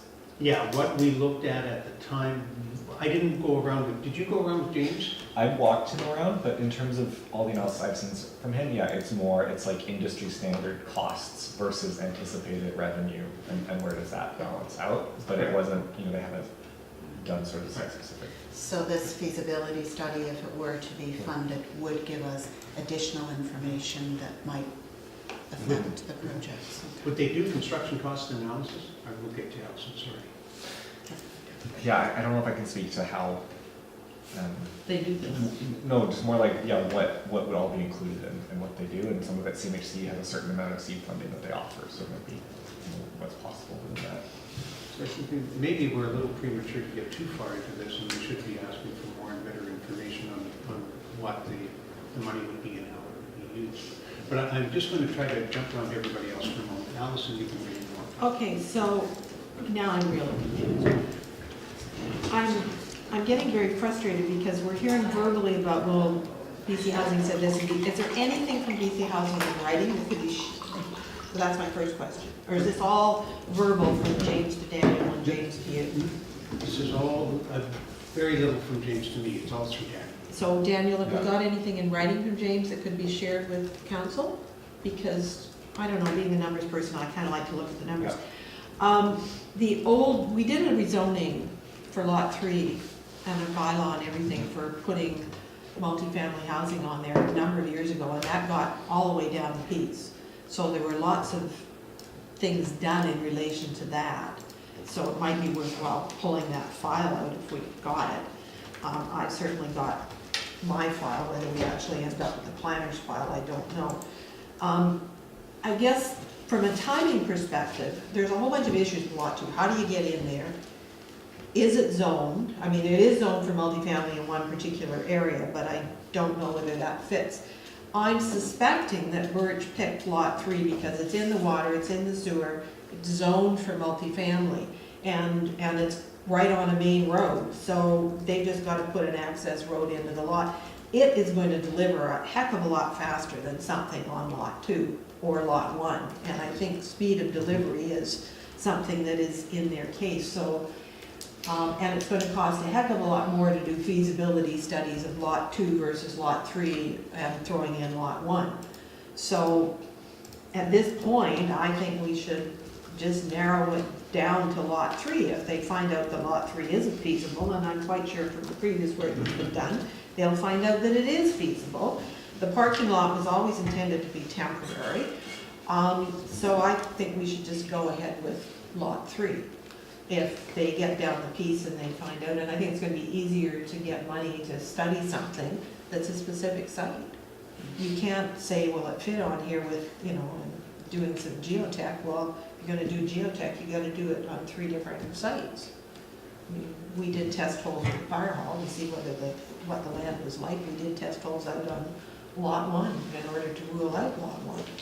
So I think we should stick with Lot 3, and I'm seeing some nods from the back there. Okay, certainly. Melanie? I'm just wondering what role maybe the housing hub might have in this. When I look at the original presentation done by Birch, they said they were going to be trying to be aiming this at households with a household income between 40 to 120,000, which puts it right in the spectrum that the housing hub was. So that is the missing middle. So, and I had kind of my interpretation of the discussion that had been happening previously with BC Housing was that was going to be more on the social side, a little bit lower. So maybe having these 2 programs running in parallel might work because they'd be serving different needs. So again, I'm in favor as the recommendation as written, but maybe trying to bring in the housing hub and seeing what they could do to support the Birch proposal.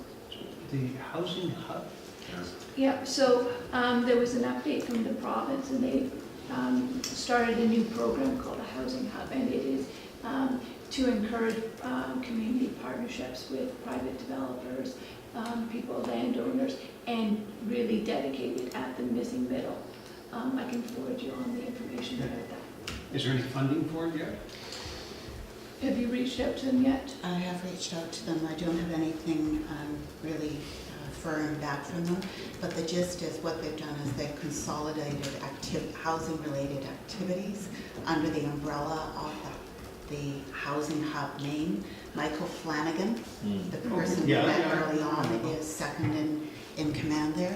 The money that they have is BC Housing money that will be presumably in part coming from the various tax incentives that the provincial government has introduced.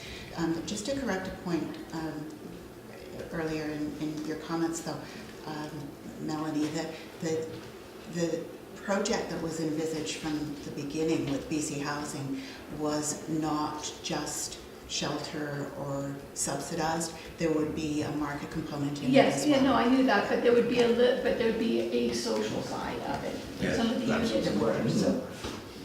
But having one maybe at a sort of a higher income, I'm just thinking, Subsidizing, yeah. Okay, I'll go to Sue Ellen then for a moment. Okay. And I just had a couple of things I want to say. One of them is, it's so super to see this in front of us, and I forgot to say that at the beginning, that I'm excited to have it here in front of us, and I'm happy to support it. My question is, I still didn't hear from Daniel about whether there's anything in writing about the current proposal, because I personally keep having these questions come up. What is the current BC Housing proposal, and who does it target? I can never put my hands on a document that has that. Do we have something, Daniel? Yes. I have it in front of me. The need and demand for affordable housing in the municipality of Bowen Island prepared by BC Housing Research and Corporate Planning Department, November 2017. So if I've got that, I think we all would have received But it. that's it. No. That's the only thing that I know of. I don't know where to find that, and I'm also wondering if the Recirculated. other Sure. people in the community can see it. Is it an open document? It So- went to council, Maureen sent it I around. circulated it months ago. Oh, by in email? November, I just forwarded it to you. Oh, because I But it's just go look also, on the it's in a website. council Yeah, it's agenda, I not on can't there. find exactly which one, but it's there. Okay. So you And sent it Birch- out again? I just sent it again. Birch has a copy of it, I Okay. sent it to them. Yeah. Okay. I sure hope somebody will send it to me, because I've been looking for it online. So I sent it. Thanks. And I just sent everybody the press release about the housing. So Okay. is this information as close as we're going to get to a needs assessment then? Let's see if Maureen has anything to add to this first. One of the things that we've got upcoming, as I mentioned, is James is coming to visit with council for a committee of the whole in the second meeting in June. And I was tasked with getting council's questions for James and requesting support, documentation, whatever. So this is really helpful. And send the questions, and I'll send them to him, and he will do his best to come and answer the questions that we have about BC Housing's intentions regarding Bowen Island. I would really like to defer this and get back from Birch or somebody the information about exactly what CMHC would be funding, how much money they're willing to give us, and how specific it would be, whether they're looking at the needs end, if they're looking at the physical cost of developing a lot, and how that would affect the feasibility for whether or not we get to the ultimate project. Right? I don't want to put them to work on doing a feasibility on something that's going to, at the end of it, they're going to say, well, that was too expensive. I don't think you can do that. And I really don't want to have two projects competing with each other. That is my primary concern. BC Housing, this housing hub, again, is part of BC Housing. Michael is But the it guy is- who came to us from BC Housing originally, after Shane. Ramsey came, Michael Flanagan came, and before James. So we're already in with that. Melanie, that's my thinking on that. well, the presentation that was done it just indicated that the housing hub would be looking at the privates, incentivizing the private developers to get into the market. So it is it seemed to me as a sort of a separate stream to BC Housing activities that you'd have a discussion about. Oh, okay, so it's not really going to be applicable to this anyway, then, is it? It just seemed perhaps a different type of program that they were bringing out, a new tool. So perhaps we could have two projects looking at two different types of needs. Okay. Gary? Yeah, that's sort of my thinking here. The original project with BC Housing is pretty well defined, and it's their model of what they do. No circumstances, 33, they split it in thirds, and they do what they do. This, and I don't know, and I've got to give a lot of credit to Birch. Birch is going to be an essential organization going forward with CMHC. And there's no question about that. They're going to be a direct link as far as management and that sort of thing. And I don't know what the association, like if Birch wants to build something, whether CMHC, I don't know anything about them, but BC Housing would be prepared to come in and fund part of it, which is obviously what we're talking about. I don't want to see, to your point, Murray, I don't want to see these things overlap and we lose one of them because we can't do it. I don't know what Birch is going to get from the meeting with BC Housing. Right. Except for the fact that we haven't moved that far enough yet where Birch should be involved with it. And that's what, I guess if I could just jump in, Gary. Yeah. That's my basic point, Yeah. is I don't think we have the level of information we need about what we're going to get. If we approve this motion, or this resolution, what the next step is going to be and what we're going to get out of it and whether or not it's going to cause any conflicts. I'd like to find out much more specifically how much money we're talking about from CMHC and exactly what that money would be for and what their criteria is for giving us that money to work with. And then with an understanding that we're going to work with Birch. We're not trying to get out of this thing. We're just trying to come up with the best solution for everybody. Anyway, that's my Will you ask Birch if they've got any comments they would like to make? We'd have to We can. go out of a committee, go into a No, committee we of can the whole. ask, I believe, in our policies, if we voted to request Birch through the chair to ask Birch. Do you think you have to move to committee of the whole? Have to move to committee of the whole What a to pain. do that, yeah, but that's it. Yeah, it's policies and I'll move, we procedures. move to a committee of the whole so we can ask Birch questions. I'll second that. Okay, all in favor?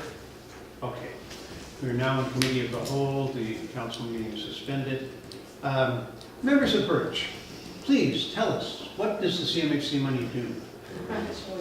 Okay, Come right up. so from my understanding and my conversations with them, if we're aiming for 20 units, that they will give approximately 20,000. That's their rough ballpark, is $1,000 per unit. And really it's up to us to go to them to say, this is what we need this money for. They're not gonna say, oh, we give this money for this, right? It's up to us to say, we have this land, or we have this option of these 2 bits of land. We have a commitment from council, we have a nonprofit on board, and we would like $20,000 to do X, Y, and Z. And that will be what you're saying, and I just did a course with the BC Nonprofit Housing Association called Ready, Set, Build on Friday, and I got tons of information. And there's in fact other funders out there, including Van City, that literally have help and money available for us as well. So it's really about partnerships and saying, yes, we're in partnership, which I'm thrilled to hear that it sounds resoundingly like, yes, we want to be in partnership.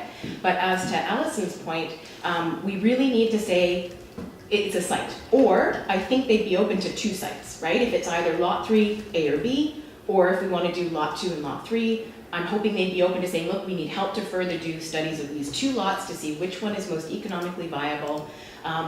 I don't see these as 2 competing projects because what I learned on Friday is it's all about partnerships. It's about us, so at Birch, partner with municipality, going to BC Housing, going to other funders and saying, we want to build a project. So we personally think, for the reasons that have been said already, lot 3 is our best bet at this stage for all the reasons. It's fast, it's easy, it's going to happen. But if it's through discussions with our partners that it's decided that in fact lot 2 is better for whatever variety of reasons, whether that's after our charrette that's happening in June or something as we go along, I don't think that that's going to hamper us. And the other point I was going to make is just very high level holistically, we're not going to build one affordable housing project of 20 units, done. It's not like we're doing one project and then we're finished and we're just going to operate this one little building and that's it, right? The need is ongoing and it might be a 20 or 40 year time span. I'm not saying it's like we're going to constantly be building, but it's not like this one thing is done, and that's why I'm excited about the charrette. Anyway, sorry, I'm talking too much, but your specific question was, I think we need some kind of commitment, whether it's lot 3, A or B, or lot 3 or lot 2, to go forward with this application to CMHC for funding. And also Van City has funding for exactly this as well. And we can get both of them. It's not one or the other. So we determine what the next steps are, what we need the feasibility for. Yeah. Okay, I'm going to go to Maureen for a minute. Is this the seed funding program? Is that what Yes. it's called? Yes. Okay, I'll shoot around an email to the Yeah. rest of council. And the other members. bit I learned on Friday was they basically actually don't even ask for needs assessments anymore. It's simply assumed that there is a need. Like BC Housing has put out this RFP, which is actually due in September, which is something I'd like to, I'm gonna do more research on and know. So there is a little bit of a time impetus. There's a lot of money coming up from national and provincial. And so if we can get a commitment today on one lot or the other, or two sites, or whatever it is that we want to compare, that means we can go ahead and say, okay, we want to apply to CMHC, we want to talk to Van City, we need funding as partnerships to examine these two things to figure out which one's feasible, which one are we going to go ahead with first, or whatever it is, and then we apply for the funding and we get it. And I think to the question of what are we going to get, I've learned, so there's the back of the napkin, which is I think what the level we've gotten so far from BC Housing, which is literally square feet, rental income, what are we short? Then the next level is, and they actually have a template, is a very, not too complex, but a much more robust spreadsheet that is much more complicated. It includes a lot more information, and that's what we're aiming for. And it essentially proves the business case. So it's the business case for this project. And that looks at a lot of different things, including the actual land. How many numbers of parking spaces are they? Surface parking? What are the access things? So it's a much deeper level of financial viability. That's the next step, and that's what we need funding for. Okay, Could I That's a little different. yeah. question for Robin? yes. Robin, thank you. Your question on needs assessment for me was very helpful, because we're moving ahead on the project and we're kind of saying, well, we're driving in the dark because we don't have set numbers to work towards. So at the moment it is quite fine to set that aside and say the need is assumed. So we don't have to go through some speculative and tedious exercise of saying we need 20 of these, 30 of that. So we'll set that aside, and that's a very big point. There's a lot of people, when they discuss it, say, well, okay, but where's this going, where's this leading us? At some time in the process, we're going to be able to have to narrow that down and refine it and say, yeah, we are building so many of this and that and the other, but the end game or where we're going, so that would have to be tied up. At the moment, we can live without it. And that's exactly what that next step study will look at. How many studios, one Yeah. bedroom, two bedrooms, three Got bedrooms? it. And do we need, and also, sorry, just to build on that as well, is the funding that's coming in, there's a variety, have different needs and requirements. So we're talking about BC Housing Standard third. There's other funding coming through this RFP that's actually 50% market, and then different percentage mix. So that's part of this next step, is figuring out what funding programs are applicable to what we're doing, how can we meet that criteria, and then what's the business case to meet that criteria, and how can we make it work? And again, what is that shortfall, how do we make that up? So that's the next level, is looking at all the programs out there, all the partners, and figuring out that business case. Isn't that, I would think that we could use up most of the money working that out without getting too hung up on how much does it cost for the water hookup.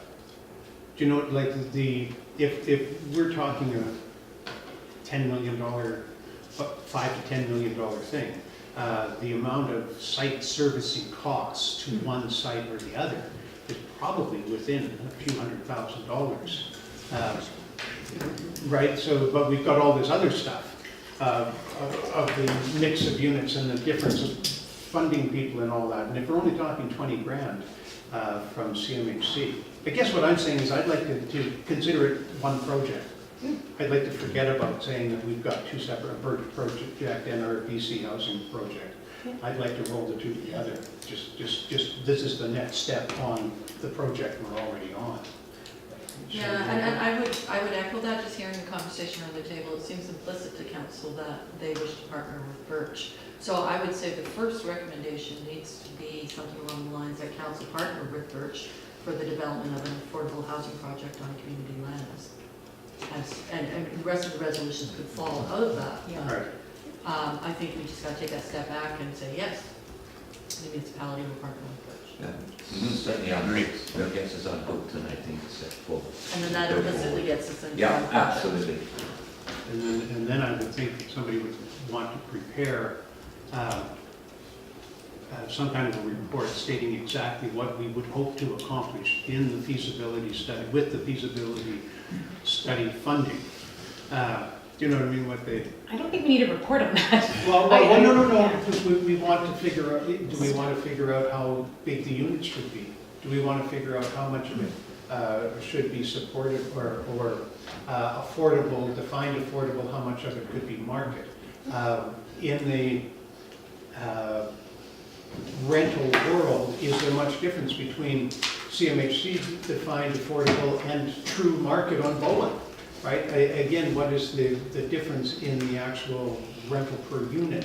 You know, all the, like, there's a lot of number stuff here that you can't really deal with until you get to it. And that's why I get a little concerned when we start talking about the physical thing of how much does a water line cost for a sewer Well, line. that's not in the resolution. No, at this point, this is fine. This resolution number one, are you, sorry, what resolution are you talking about? Well, Three the resolutions. report talks about what they asked us for, but we're not dealing with any of the asks. And I'm just looking at the CMHC seed funding program, and it lets you cover some of the soft costs associated, incorporation of your thing we've already done. Preliminary financial feasibility, the development of business plan, project drawings and specifications. So, I mean, Birch went through a whole process looking to what lot to pick, and so, and a timeline, and unless you're absolutely saying you're totally opposed to it being on lot 3, I'm quite happy to go ahead with lot 3. And they need, and I remember with Belterra, they went directly to CMHC. I don't know that we even got involved and got some seed money to do some studies. 'Cause they own the one of their proposals. They own the land. Yeah. But they own the land. Yeah. So that was the difference. So, and, you know, and I think we would have more chance getting a grant if we're saying we're looking at this specific piece of land. And, you know, they're talking about up to $50,000, so, $1,000 per unit. and up to $200,000 of an interest-free loan, you know, so, Okay, we'll jump back to that. Okay, Allison, I just want to keep rolling this around the table. Sue Ellen? When we're finished with committee of the whole, I'm prepared to move the motion with the addition of Kathy's suggested wording there as a first part, that council partner with Birch to provide affordable housing on community lands. My other proposal would be to say 0.5 hectare portion instead of the 0.4 here, just because I'm looking at policy 368 in the official community plan that says an initial amount of land for this purchase would be 0.5 hectares. And that is in our agenda on page 620, I think. Okay. And then I would follow through with the on lot 3 or lot 2, hearing from Robin saying that we could do 2. And so when we go back to the committee of the whole, those would be my proposals to make the motion, if anybody's got more questions. Okay. Let me jump to Mary first. Just a question for Daniel. The 0.4 hectare portion, is there 0.5 hectare available on lot 3? I mean, when I looked at, I think I took the size of B is bigger, 39,000 square feet, 39,000. That's about the size they are. The 0.4 is what they are? Yeah. Yeah. So there's a physical constraint on making that Well, higher. I mean, it's like you said 0.5, then I guess A There's no lines could in it, involve, right? right? There's no physical lines. You said, well, we're agreeing to, you know. Okay, so you could scoop some in? Yeah. Okay. Anyway, it says, Yeah, Up if to I'm, I'm yeah. going to let Kathy jump in for that. If you now have a formal, Robin, a formal commitment from council to partner, do you need to get specific in the resolution as to the size of the lot, like the I point? don't think the size is critical. Yeah, but that's I what I'm think- wondering if we can take that right out of the resolution. Yeah, so if that's an issue, I don't think the size is critical. I think it's, but I will need to know whether it's lot 3, A or B, or if it's lot 3 or lot 2, so, and I'm sure we can get that from staff. Because if we go to apply for funding to CHC in Van City, they're gonna wanna know what's the bid. We can't just sort of blanketly Yeah, say, whether it's examine these 2 0.4 lots. or So it's 0.5. this, or whether it's that. And I think, exactly, the land will tell us what the size is, not so much us arbitrarily saying 0.4, Yeah, that's my 0.5. point, It'll make sense when we look at the land. Yeah, she could, let me, Yep. just, one thing, that area B of lot 3, I'm not convinced that that is that inexpensive a site to build on. You know, and I kind of think that we're really putting a bit of a cart before the horse here, saying, well, you know, Bob went and looked at that, and Bob thinks that this is pretty good, and probably we should do it here. I'm not particularly buying that. And I kind of think that if we go to CMHC or anybody, and they say, where are you building it? Oh, we're building it on our own land. We own the land, we've committed the land, we're gonna build it on our land. They're not gonna say, oh, well, which piece of your land are you going to build it on? We're gonna say, well, we've got quite a big piece, and part of our process is determining where on the piece of land would be best to do it. I mean, they're not going to get into specific things of A, B, or C of a particular lot number 1, 2, or 3, right? We're just going to say it's our land, and this is all part of the process that we need the money for. And I think it should be. I would like to see us refining the site as the next step, and I assumed it would be the next step with us working with BC Housing, that when they came back and said, okay, we got your $1 million from the province, let's get down to brass tacks. And we're going to say, oh God, well now we have to actually commit to a site. So, but there is also the whole issue of what other people in the community consider priorities, what other uses the land could be put to. I mean, it's a very big conversation, and we've taken down this very narrow focus and a very tight lens to look at it through. And that could come back to bite us real quick. I was gonna say it a bit differently, but yes. You know. I think it's, I just find point number 1 a little too prescriptive, and it could be painting both Birch and municipality in a corner. And if we just say a portion of lot 2 or lot 3. Yeah, sure. Or if it needs to be lot 3, just leave it at that rather than say 0.4 of an acre or a very. I would Gives just more say- flexibility with negotiations with BC Housing, I think. I think just community-owned land. They don't even know how big our parcel is, and whether we have 1, 2, or 3, right? And it's just a matter of, we're going to specify the site as part of the process. Okay, I'll go to Sue Ellen and then. This is fine.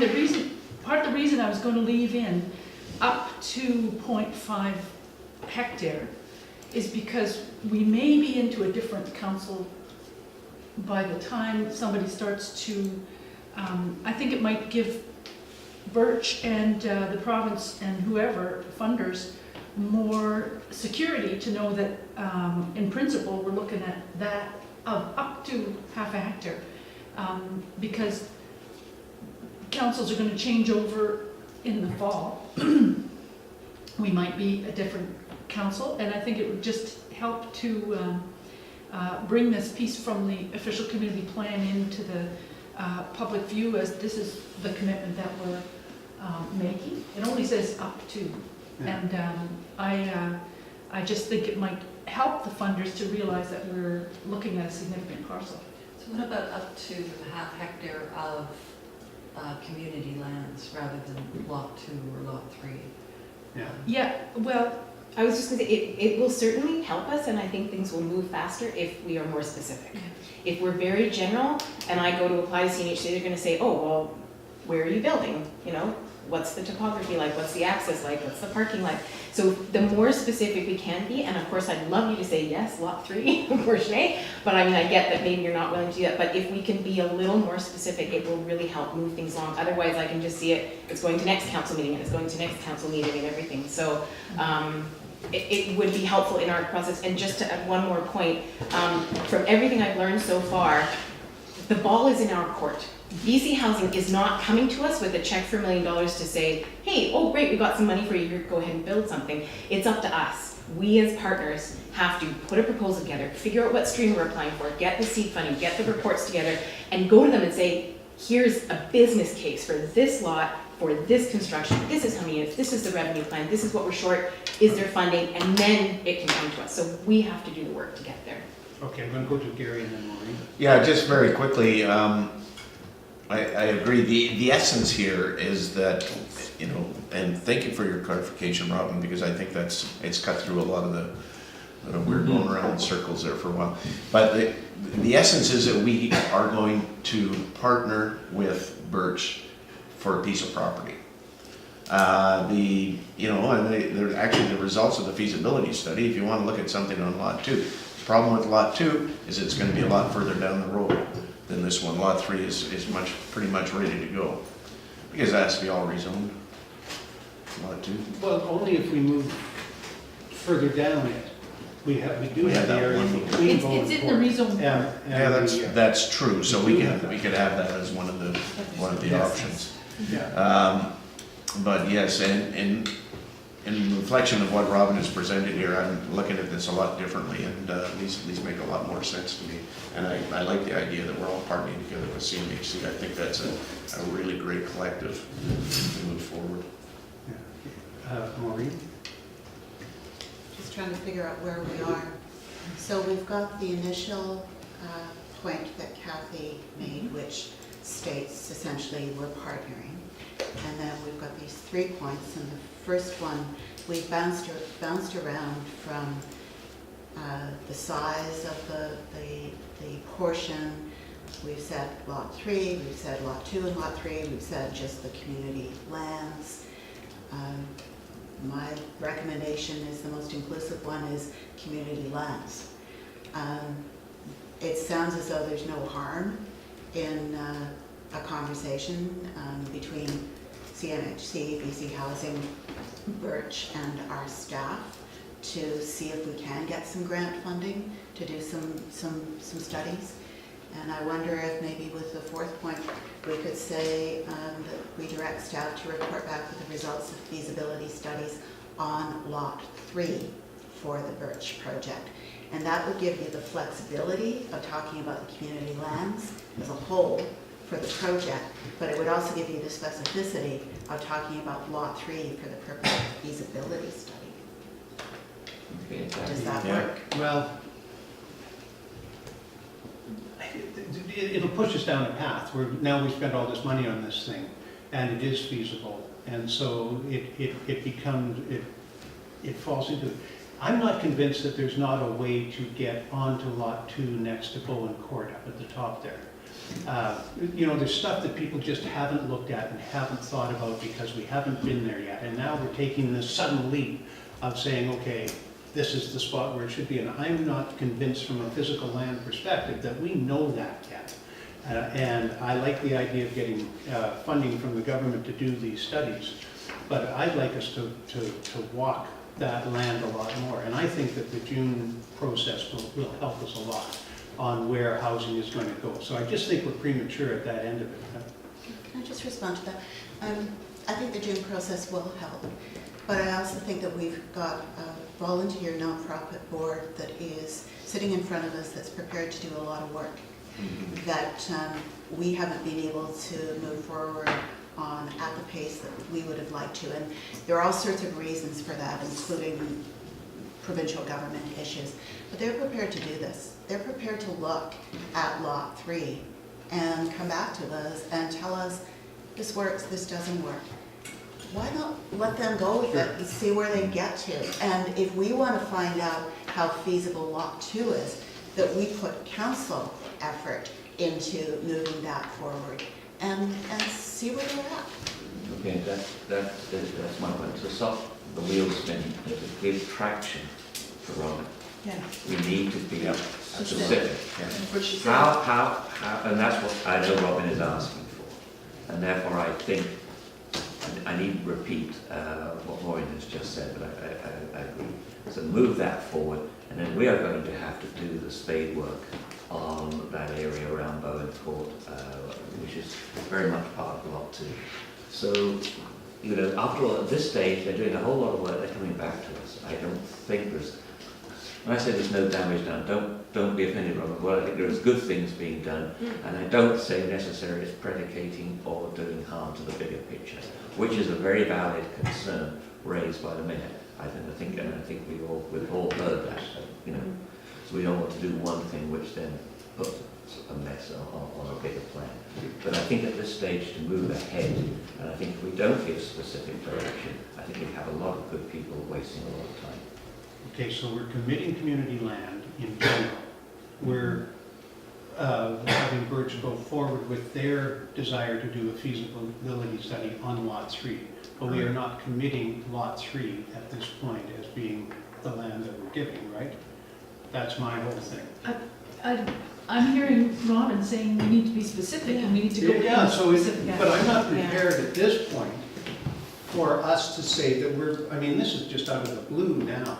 We've been talking a lot about Lot 2 up beside the community center for the affordable housing component that we were working with. Some of you may have House. done, some of us haven't. No, exactly, but that's my point, is that I've talked to an awful lot of people about using that land, and then when I said to them, oh no, by the way, instead we're gonna use the temporary parking lot, they're gonna say, where'd that come from? Right? So may I request, I think it would help us move forward if we said the up 2.5 or whatever it is on Lot 2 or Lot 3, and that would give me, because I think it sounds like Yeah. you're willing to say yes to either Lot 2 or Lot 3, we don't know where it is yet. I think that would let me go to CMHC, to Van City Community Foundation, go back to these people and say, I have commitment. I'm getting up to half a hectare on either this parcel or this parcel. How do I move forward? How can I, so then I can start to have conversations with them because it's a commitment from you. So I'm okay with it being Lot 2 or Lot 3. And then I can go to them, I can get advice, I can figure out what are the next steps, what do we ask CMHC for, what do we ask them for? And I'm happy to come back to you with what I understand, if I can get that commitment that it's either this portion or that portion. Because I do think it would be a waste of time for me to do Lot 3 and you to do Lot 2, because I don't know where you're getting the funding from to do that. And that would be competing. So I think if we're just gonna get this chunk of $20,000 or whatever it's gonna be, if that's what we need as a community as the next step, then let's use it for that. We need to examine Lot 3 or Lot 2, this portion or that portion, what's the most feasible, what are the advantages, disadvantages? So I think that's the next step. So if the resolution could be that, I would be very pleased, and it means I can take next steps with the various people that I'm talking to. My caution was going to be, when I heard you speak, Maureen, and Michael, echoing it is I think it would do a disservice to our partnership if we continue down the road of council looking at Lot 2 for affordable housing. And if we're partnering, I think we need to partner together. Yeah. And that means looking at both lots. Yeah, no, that's it. Yeah, So if we go back to a regular council meeting, I'll make the motion. yeah, that's Okay. Are we ready to move on then? Sure. Well, can we hear what the motion might be, In case we so we Okay. can debate it? Okay. I can, because I have the first part, so the first part would be that council partner with Birch for the development of an affordable housing project on community lands. And that council agrees in principle of a portion, did you wanted a specific amount, was that correct? That was No, my but if we idea. just do the up to 0.5, because Up that's to what's in the community 0.5 plan. hectare portion of Lot 2 or Lot 3 of the community lands to be allocated for an affordable housing project, I would say with Birch. That council directs staff to support Birch in meeting with, again, maybe I would change that council, that staff and Birch meet with CMHC and BC Housing to secure grant funding to conduct feasibility studies for an affordable housing project. And that council directs staff and Birch to report back with the results of the feasibility studies of the Birch project. nice. As long as that doesn't hinder, because I want to make sure I don't have to have Daniel along at every meeting that I go to. So as long as that doesn't Yeah. prevent, because, you know, No. I have the opportunity to go Yeah. meet with Community Foundation of Yeah. Van City, I can, you know, Right. so as long as I have a bit of. So, yes, I hear Yeah. what you're saying, so probably number 2 should be left like it Yeah, is. direct staff to support us. So if I need a letter or I need some maps Yeah. or something, that he supports my meetings with them. Yeah. And other agencies, should that be? in Yeah, there? that's what I was gonna say, because I've learned Van City has a really great amount of support available for us. So yeah, I'd like to, as long as that doesn't hinder that. So other agencies. CMHC, comma, BC Housing and other agencies. Yeah. Okay. Other sources. And did we include that, leave off that last part about the report back with the No, results? that would be left to Birch and staff to report back. Yeah, so yeah, that would be Okay. that staff and Birch be directed to report back Right, with the results. thank you. Okay, That shows a partnership. can I end the committee of the whole meeting now and go back to the council meeting? Yeah. Okay, so this is adjourned and we're back to council.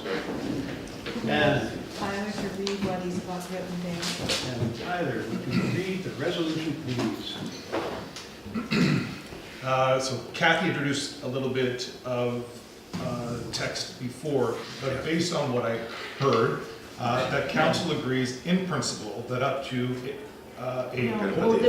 I'll read the first, so there's going to be 4 bullets to this resolution. The first bullet will be that council partner with Birch for the development of an affordable housing project on community lands.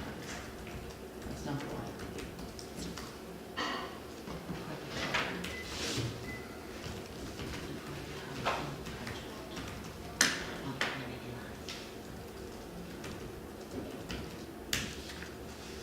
And then number 2 would be that council agrees in principle that up to 0.5 hectare portion of lot 2 or lot 3 of the community lands be allocated for an affordable housing project with Birch.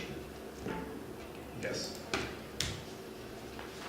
Number 3 is that council directs staff to support Birch in meeting with CMHC, BC Housing, and other organizations, agencies to secure grant funding to conduct feasibility studies of an affordable housing project. It maybe should be organization/agency. Yeah, or just organizations would cover off. Yeah. Organizations would be better, That was- yeah. So Tyler, that would be CMHC, BC Housing, and other organizations to secure grant funding. And then number 4. Sorry, was that housing project period? Taking out on lot 2 or 3? No, there's no lot 2 or 3 in number 3. Yeah, it was in That there was my before, but we question. took it out again, yeah. Do you want me to reread that one? That's fine. Okay, and then number 4 becomes that council directs staff and Birch, or requests staff and Birch, to report back with the results of feasibility studies of the affordable housing project.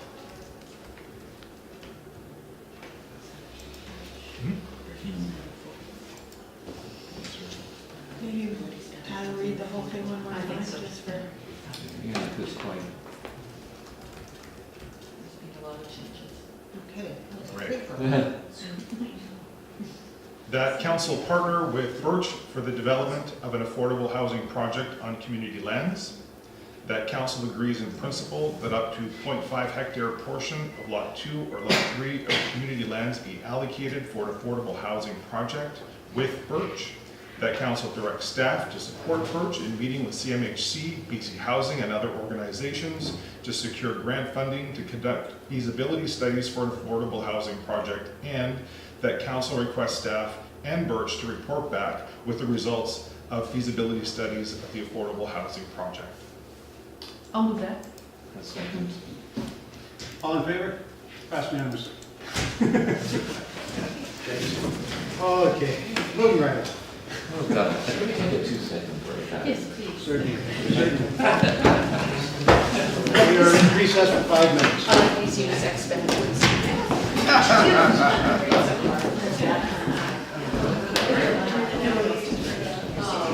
Well done, Tyler. Well done, Payne.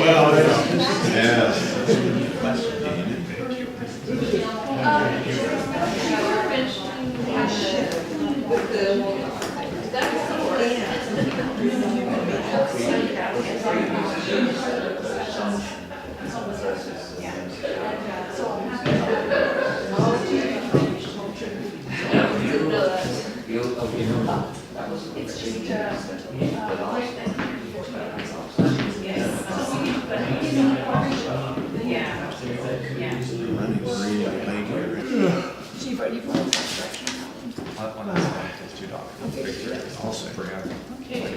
Okay. I'll call it back to order, and then Allison will magically appear.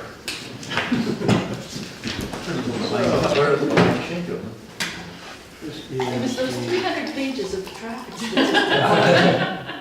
yeah, right. I'm impressed that Bob worked his way through them. Oh, Loves that Daniel kind of Martin. Daniel Martin wanting to know what his priorities are for the next 4 months. Yeah. You fool, you want to ask? Everything down. I'd rather ask than be told afterwards what they should have been. True that. A way of managing expectations too. No doubt. We probably should wait on Allison then for a minute, because if you jump into it, you might be I think easy. she's She's discovered that lunch is. What? There I ask.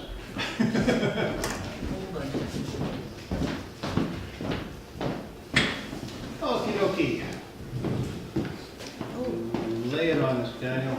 Okay, so this is the second time I've come for this. I came in at February 26th to ask for planning priorities. At that point, essentially identified priorities of completing the ITMP and the subdivision servicing bylaw to prioritize lot 1 rezoning and lot 2 comprehensive planning.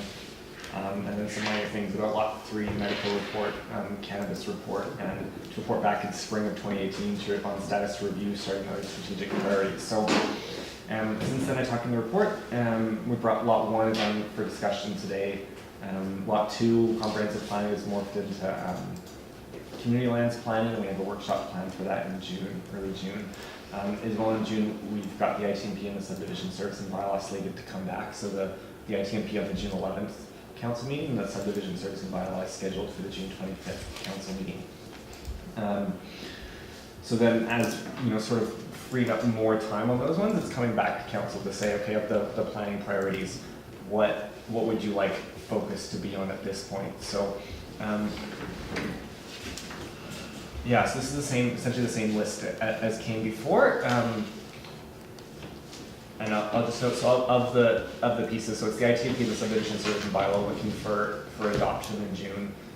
Lot 1 rezoning seems to be on track potentially, in terms of completed the bulk of that consultation stuff, which is the very time intensive piece of it. Lot 2 planning again is a kind of event scheduled in June. So essentially the strategic priorities that are left, phase 2 dock bylaw and steep slope bylaw, and then a series of sort of planning departmental pieces. The phase 2 dock bylaw in April, council gave direction to report to amend the land use bylaw. And then also in my report, I go through some of the, I've currently got, well in the report 7 and now currently 6 rezoning applications. So with the WG1B zone adopted today, that one's ended, but there's still 6 outstanding. So partly it's looking at, okay, what does council want the focus to be on the strategic priorities, and then also some sense of sort of the allocation between strategic priorities and rezonings, and that definitely currently, sort of this last period, more focus has been on the strategic priorities than on the rezoning pieces, other than probably the cannabis one. Something I can move through simply. Yeah, so that's for discussion. Okay. I had a quick question or two. One of them was, we passed first reading on the marinas housing. Yeah. Ron, is that on your list? That's on my list of rezonings. Okay, thank you. I missed it then. And there was a question I had about somewhere, it said medical. I didn't know what that was. Sure, so. At the medical center? That was at the last time we came in February. It was the lot 3 medical report. So that was medical center, yeah, that Judy did. Thank you. Okay. You want to jump in, Allison? So I guess just a couple of comments. I don't see Birch on the list anywhere as a project. I hadn't put it on because I was going to put it on some of lot 3, and I thought, well, I'm actually bringing it to this report, this meeting already. So something I did, and then in essence, you know, I'd complete that initial report, and then it'll be sort of an ongoing piece. So you've already got a new project that's going to Yeah. be taking some time, so Birch needs to go onto the list. And in the rezonings in progress, I don't see anything to do with Cowan Point or what's the Parkview Slopes. Parkview Slopes. We don't have an active application for either. Well, you were having a significant Yeah, we meeting had the other day, pre-application so. meetings, yeah, but not a, so So whatever. they haven't reactivated. No. Okay, and the medical clinic, I mean, there was a rezoning with that? I think it was rezoning, yeah, was put in there as sort of following Okay, the, well, I didn't see it listed under yeah. rezoning. No, and so again, it was, I believe the When motion is the- after they get charitable Charitable status, status. then it was to start a rezoning, Okay, so assuming that's gonna come in. yeah. Okay, and then, I guess looking at one of the lists on here, in a way to rank them, the development procedures bylaw. that's something that's gonna make life easier for you down the road. And it's also something where there's probably a fairly good model bylaw from the Allen's Trust, which I think I sent you already. So it may not be very time consuming to do it, and it's gonna save a lot of time and make things simpler along the way. So I guess to me, that's one that should be done.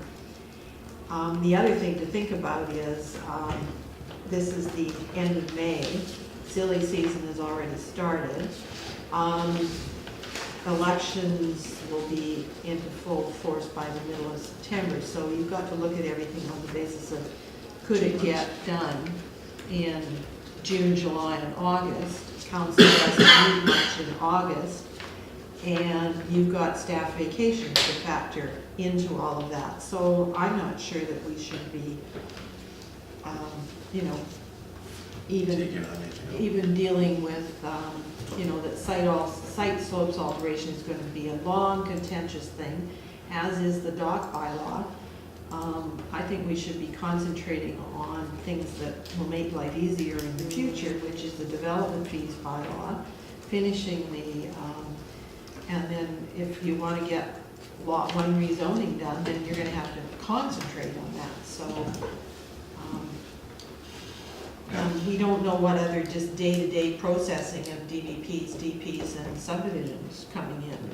And there's 3 of you that are going to be taking holidays probably over the next 3 months. So I don't know that there's, I guess mine would be the lot 1 rezoning, the development procedures bylaw, the subdivision servicing, and the, I don't know from a money perspective, development fees bylaw, whether we need to redo that because they're quite old. But, and whether there's some housekeeping that should be done just because it's causing this problem and creating more time work. Sue Ellen? Well, my list would be a little different. I think we've spent 3 years working on the Integrated Transportation Master Plan. Well, it's going to be adopted. I was taking that as a given. Yeah, it's done. I see it on the list, so I'm just endorsing that. Subdivision and servicing bylaw, which staff have told us that they need. Cannabis, which is somewhere in the report, and because that's got the time sensitivity to it in terms of not wanting to avoid any grandfathering. And I would sooner go ahead with beaches, docks, phase 2. Those would be my 4, if there's a list of 4. That one, the phase 2, that's already on the list though, isn't it? Didn't we already give it? So- Already from last time? He's asking I us guess not that's what I'm asking. So it came in April and council directed staff to prepare. Yeah, to prepare, I forget the exact wording of it, or prepare a land use bylaw amendment.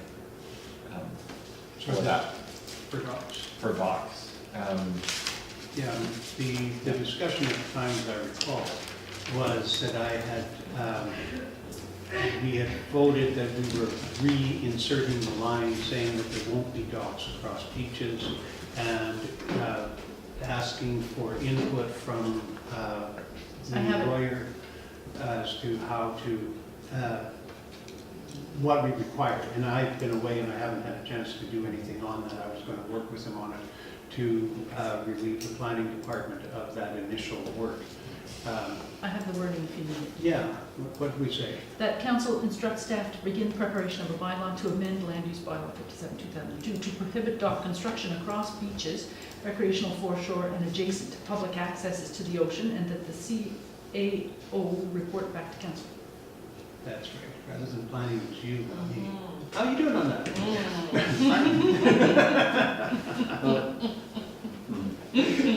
So the docks bylaw is going to happen, are going to be worked on in the coming month. Yes, and but it doesn't have to be a big time suck on the planning department until we get a report back from the lawyer suggesting what would work. The intent, and I've talked to Chris about this, and the intent is good is better than none. There's not going to be a striving for perfection here. It's going to cover, if it covers 80% of the situations, let's not try to figure out how to cover 99.9. So it's just something to reinsert what was taken out. And on the steep slopes or site alteration bylaw, that bylaw was prepared 2011, something like that. And our lawyer had a lot of input into it at the time. And at the time, the major argument against it was it said you can't cut down a tree that's more than 16 inches across or something. Or something silly. Like this. Yeah, Like this, anyway, yeah. it was, by removing that single line, it took a lot of, it ceased to be a tree cutting bylaw and went back to being more than it's supposed to be. Now, Daniel, you were going to review the old bylaw. Have you had an opportunity? Yes, I to do actually that? have comments for you, I just haven't, I meant to send it last week and I didn't, but I have comments for You you. have Oh, comments okay. for council? Murray had asked me for comments on a draft and I had them in a draft to send. Yeah. To try to figure out what the timing for the planning department would be, how much a new bylaw, it's a pretty good bylaw, by the way. I mean, there's a lot of good stuff in there as far as being suggestive of what somebody would look for in a development permit, as to how they would approach steeper hazardous slopes. It wasn't that big a deal, as in trees. So anyway, I will look at those things from Daniel, and then we'll have to figure on how much time is going to be involved. At that point, it could be very little if he's happy with the wording of that. I see the Lot 1 rezoning as being the major time-consuming thing between now and the end of the term. Or, yeah, maybe not, depending on whether or not it's going to get done. Right, that's the whole thing. So, that's all I had to say. Allison? Well, I have a little problem with planning staff being directed to provide reports to just one member of council. The second one is, there was huge objection to the site alteration and steep slopes bylaw because of the mapping, and we haven't seen revised mapping. And that it was a huge process. I've got a file this thick on it. Yeah. And there was a lot of objections, and that it's going to be, unless there's proper, good mapping, the whole thing is going to go all over again. It's going to be very contentious. And as I have said before, inserting what was there before I don't think is the right thing to do. I think it should be consistent with the community plan for the dock bylaw. And so if we're going to vote on these things as being priorities, I think we have to vote on them one by one. Did you have something more? Yeah. I always have trouble with prioritizing when it's sort of a list of 1, 2, 3, 4, 5. I mean, there are some things up there at the bottom 4 on that list all have low time commitments and could get knocked off the list. They may not be as important as some of the ones up at the top. So I've kind of got a let's get it done list and a list of these are all going to be hard. And I'd like to see among the list of hard things that are going to take time, I'd like to see the prioritizing kind of happening there. So I've got 2 lists going. And on the list of just get it done is also the cannabis bylaw. And under active development applications, I would like to see movement on the marina application, and I'm assuming that the Grafton final adoption will happen as a matter of course. I share the thought, by the way, just on end of term housekeeping, in clearing up the ones, the 4 at the bottom. I mean, I think that is something we owe it to our successive council to do, because it's just good housekeeping at this point in our term. And it's not a huge, but for goodness sake, let's tick those boxes and get it done. One thing that this priority doesn't show is, supposing Daniel does get some major subdivision or some major application come between now and September, there could be a couple of major projects come on his desk. We might describe them as routine, but knowing fully well some of those discussions with people could be very lengthy. I truly, having cleaned up the housekeeping ones, I do remember, because I just come back to Bowen, the steep, I think the steep slopes was another bylaw which was equally contentious, and it just went down the drain. I've got to think that it's going to have to be a decision taken whether you're going to do lot 1 rezoning or the phase 2 dock bylaw, and I favour lot 1. And lot 2 comprehensive planning in view of everything we're talking about. That if anything to me makes more sense. But please, I think this is maybe just a good guideline. Clean up a simple list, do it. And then if you think things are being contentious, let's be very selective what we pick, because otherwise, with other stuff coming on Daniel's desk, we didn't get the 3rd employee. I hope you do, real soon, but it's still then that person's brand new. So, I mean, come on, let's try and be reasonable. This is our 4th, we're into our 4th year now. We should be making sure things are tidy, clean, and good order, not opening up fresh cans of worms. Yeah, I guess my only comments would be basically we've only got 2 months left here. In August, we're not going to get too much done. September, who knows what's going to happen in September? I don't see a lot happening in September. Yeah, I would like to concentrate on the development procedures bylaw because it's something that we really have to get behind and get it cleaned up. The development fees bylaw is good, but it's, we can certainly move on. The rest of those other 2 are moving along. The LUB housekeeping should be done at some point in time. I don't have a problem moving on the phase 2 dock bylaw because that's going to be extraordinarily contentious, and it'll take up the entire 2 months or 2.5 months we have. You're moving it, not moving No, I have. it.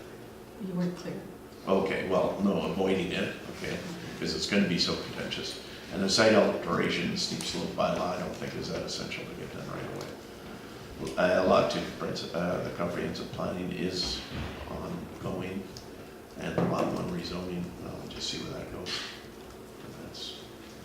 That's where I stand on it. Just one other perspective that one could take on it is there are some things which will carry on in the next term. If they don't get done now, if the development procedures bylaw doesn't get done this term, there's not going to be any work wasted. The work that is done on it will carry on into the next term until it's completed. There are some things that if they don't get completed this term, it's reasonable to assume that a new council, even with just a couple of people different, the priorities are going to be different. The issues that have come up during the campaign, all of that sort of thing will be different. And some of those things, if they're not passed, will go back to square one. And as we have done so many times before, come through the whole process for another 3 or 4 years and then get thrown back and left for a term and come thrown back again. So I kind of like to see the things that have to be done before the election, or they're not at all get worked on to get done. So that's my point. Does that help? Yeah. And I don't think there's any point in us really debating these. Daniel just wanted to move some direction, right? Well, I don't think Daniel should be able to get all this done, so he needs direction and he hasn't. Well, right, but I mean, we're not going to, Maureen has one approach to it, I have a different approach. There's some, what basically seems to me is issues that you are opposed to, that you don't see being in the majority on. You would rather not see come up at all. I mean, that's pretty obvious. I'm just saying it's going to be very contentious and it's going to take a lot of time. Yeah. And there's 2 and there's a whole rezoning on here. I mean, all these, the Poland Lodge rezoning is not gonna be simple. I don't, the Eagle Tree one, from what I understand, might be simple. I have no idea what Buchanan Road is all about, but if I'm guessing, that might be, difficult.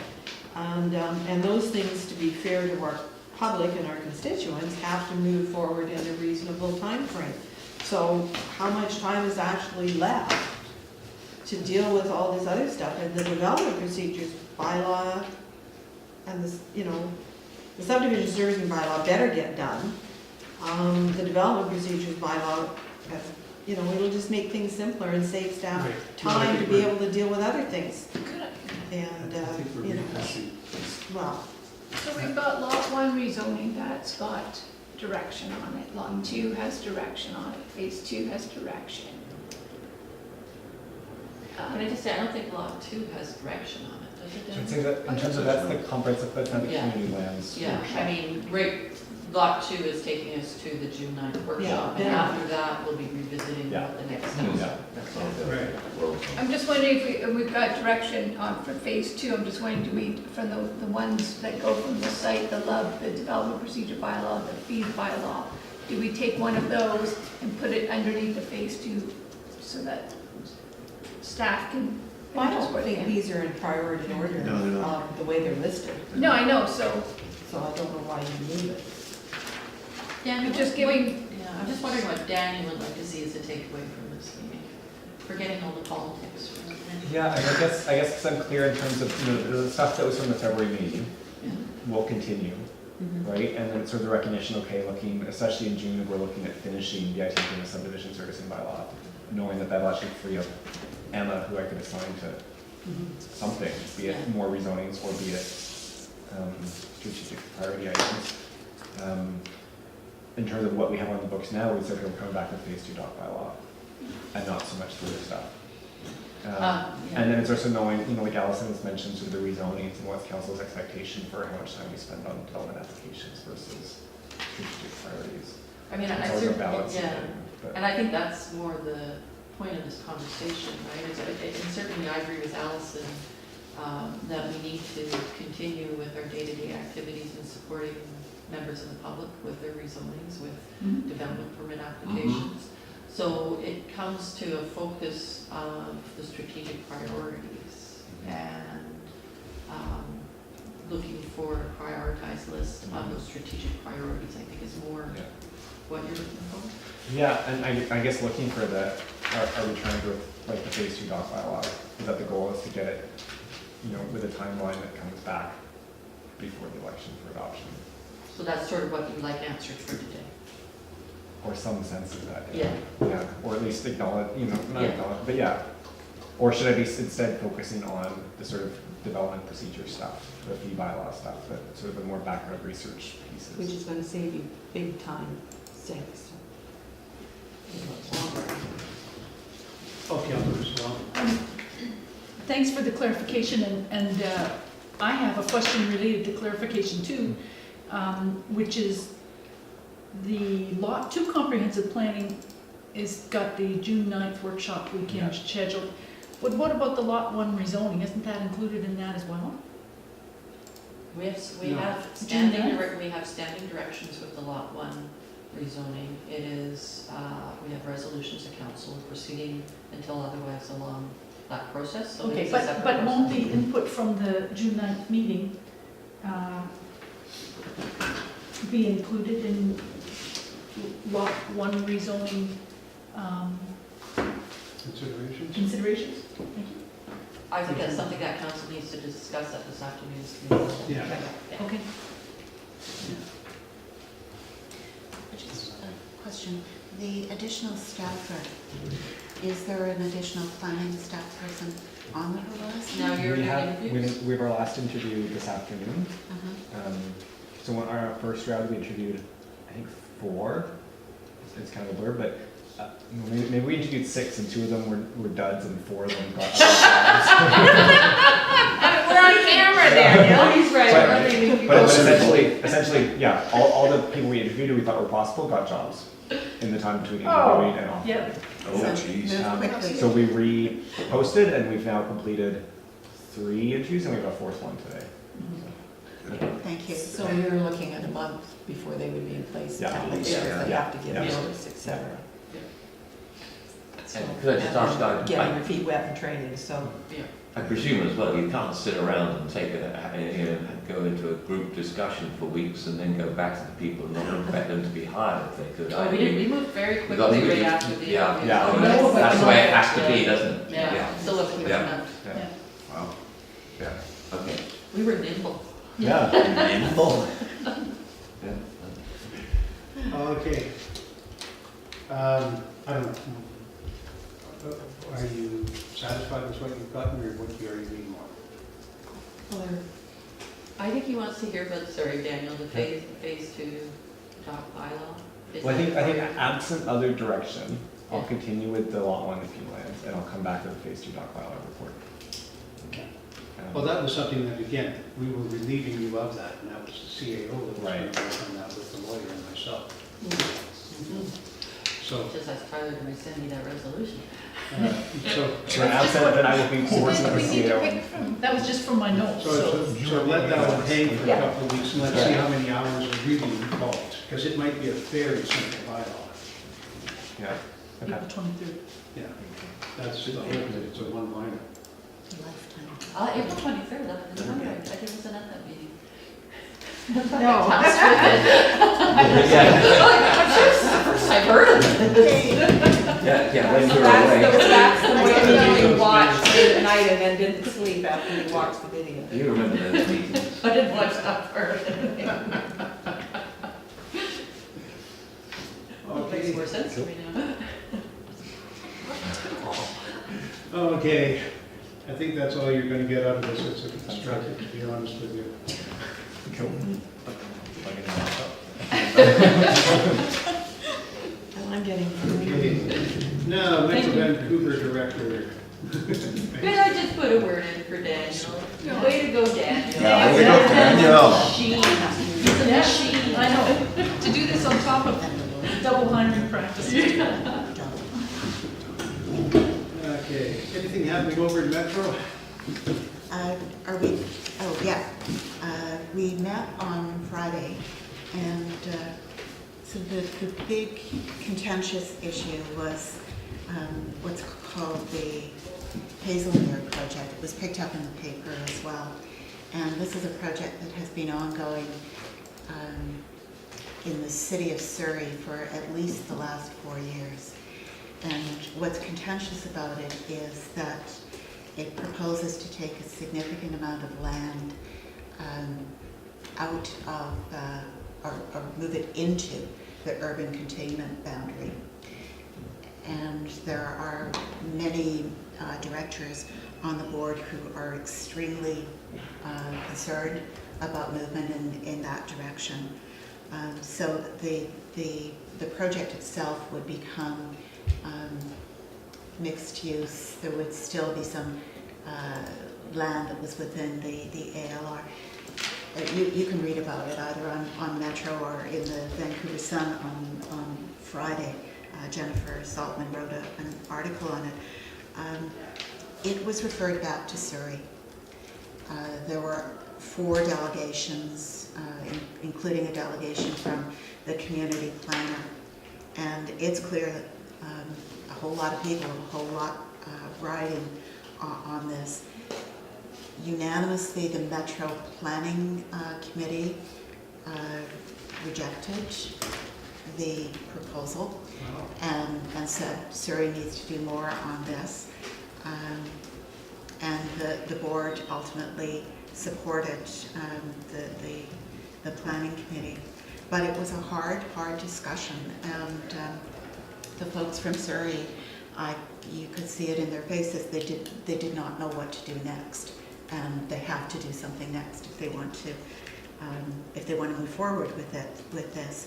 It changes the urban containment boundary. It also extends sewer into a rural area. So there are all sorts of precedents being set that many people are not very comfortable with. In one of the areas, there was some very interesting packaging of ideas going on. In one of the areas, they were proposing creating a land trust farm village. So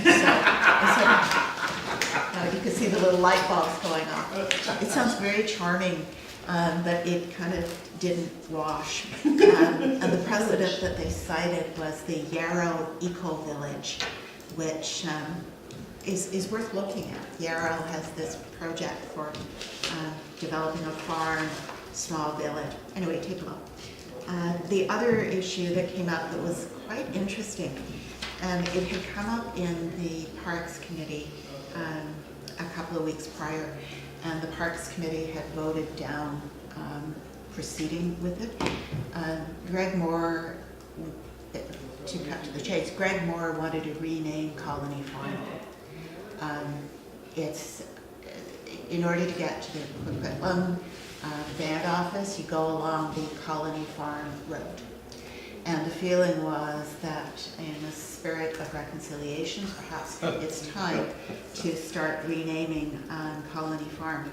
So it was brought up in the Parks Committee meeting, and the folks from Coquitlam and Port Coquitlam, the councillors, were extremely distressed. They did not want to open this up 2 months, 3 months away from a municipal election. One of the Coquitlam councillors has sat on the Heritage Commission for his community, and he has long knowledge of what Colony Farm means. 100 years ago, it was one of the most productive farms in the province, apparently. I don't know if that's true. He claimed that. It certainly was productive. So the committee, in open meeting, got kind of apoplectic over introducing this at such a late date. So we did not accept a recommendation. 2 voted in favor. We didn't accept the recommendation to start exploring this with the Coquitlam Nation.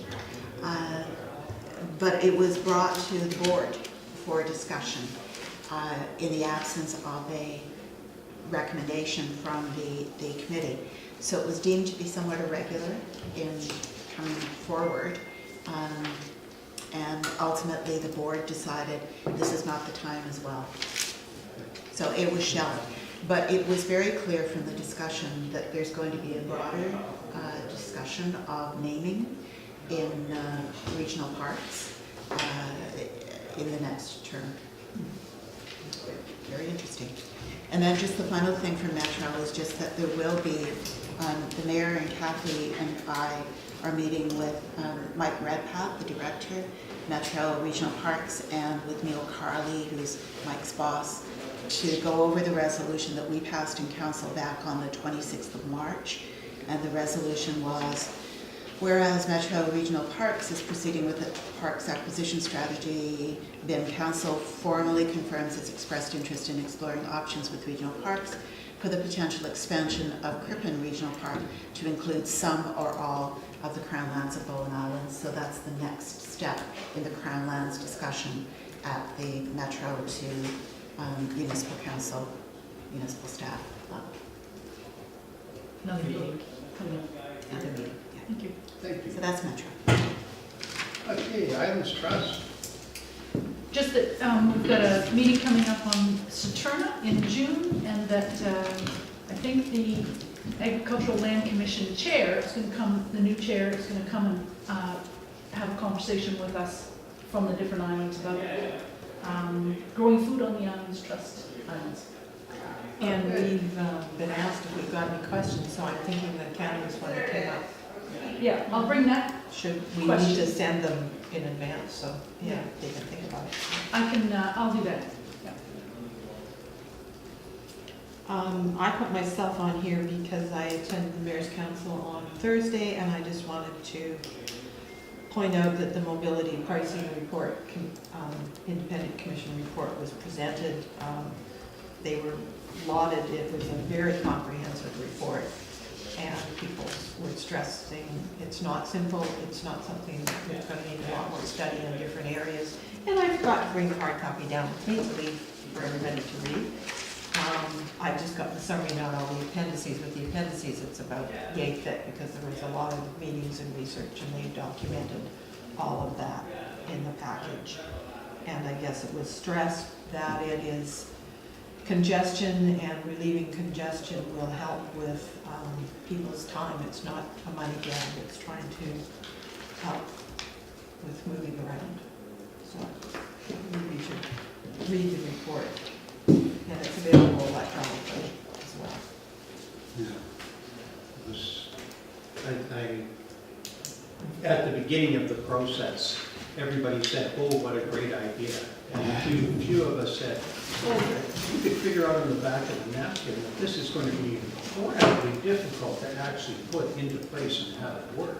I said, oh, well, give the commission an opportunity. This is a red panel, blah, blah, blah, all this stuff. And I thought, at the end of this thing, people are going to say, this needs a lot more work.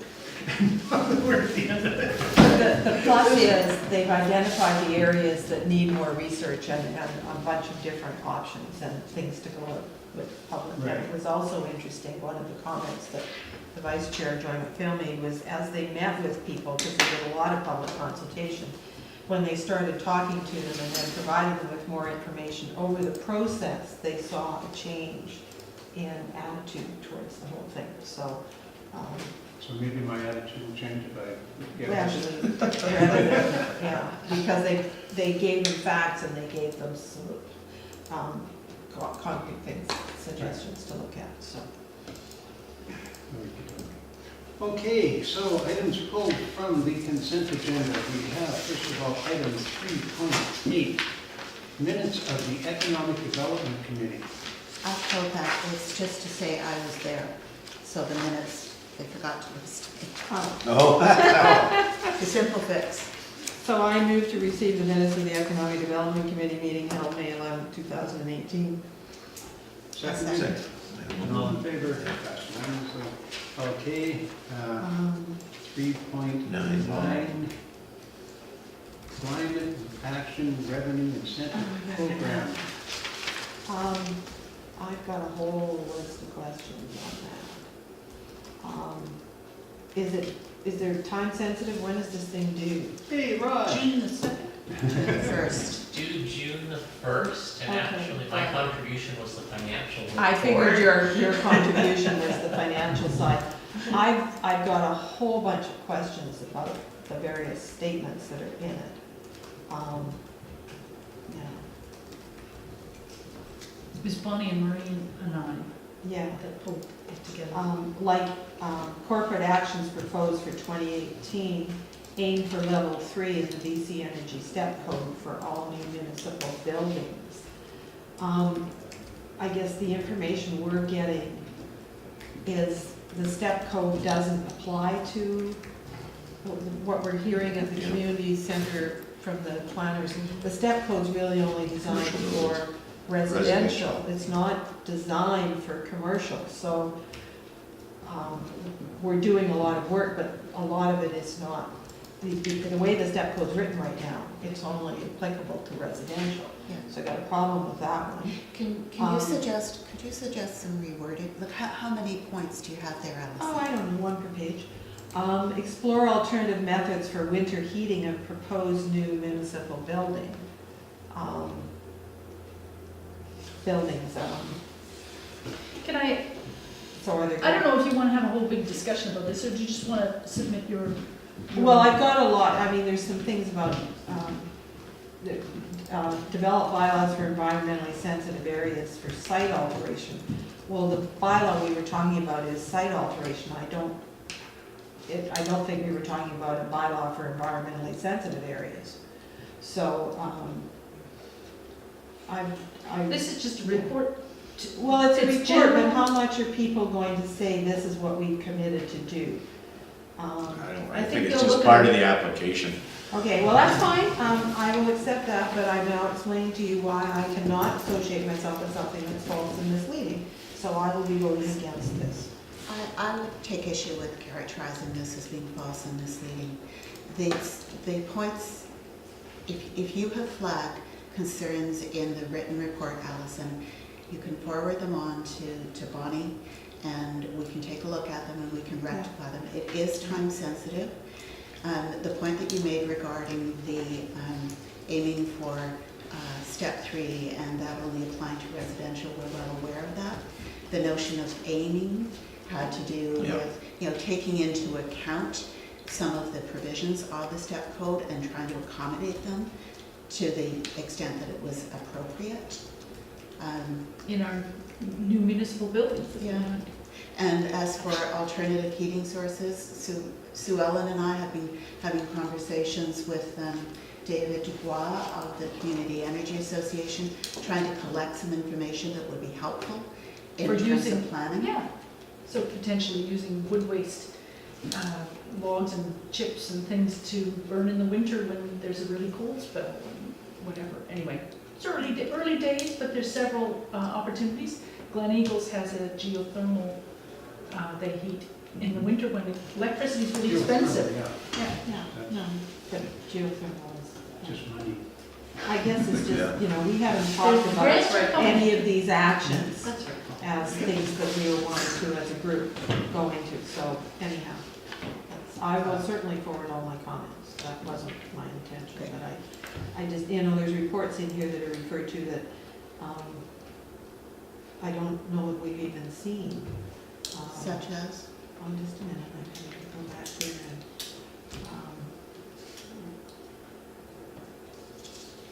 well, for example, we're talking about continue to document the impact of sea level rise on public beaches. So, do we have baseline data now?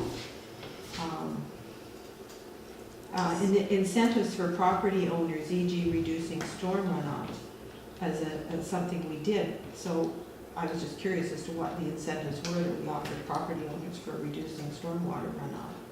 And then it talked about mapping, and I don't know what mapping we've done. And this is for climate change. Just submit your info. I mean, I'm looking Yeah. at the timeline and we'll. Yeah. These are all Maybe- aspirational, and I think it's. Well, no, these some were- of them are things that have actually done, Okay. but, It is a report, and if we can improve the clarity, we will. fine. Okay, so we're just accepting this report. Well, I'm not gonna make the motion, so. I'll make the motion. That council approve the 2017 Climate Action Revenue Incentive Program CARET report, and that council direct the Environment and Climate Action Advisory Committee to discuss options for the disbursement of the 2017 CARET grant funds. Second. Okay, all in favor? Are those opposed? Okay. It is passed. So, we also have pulled number 310, public toilets and snug cove. Yeah. I pulled that, and I pulled it to indicate to council that there has been email consultation with the Economic Development Committee regarding the allocation of funds from its budget for this purpose, and the Economic Development Committee enthusiastically supports this. I would like to suggest a change in the recommendation, though. It's the funds of the Economic Development Committee. There's no advisory in the committee name anymore. Okay. So I'd like to move the recommendation. That, sorry?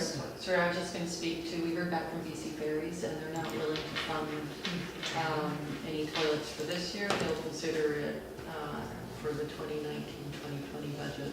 Oh, that's great. Fair enough. That's That's great. all right. These are porta potties. Yeah. This is one porta potty, and we'll be able to collect data from it, including how often you need to plug it. Oh, You collected it. this is- Please, we had a whole afternoon of toilet jokes. But they've been going backwards and forwards.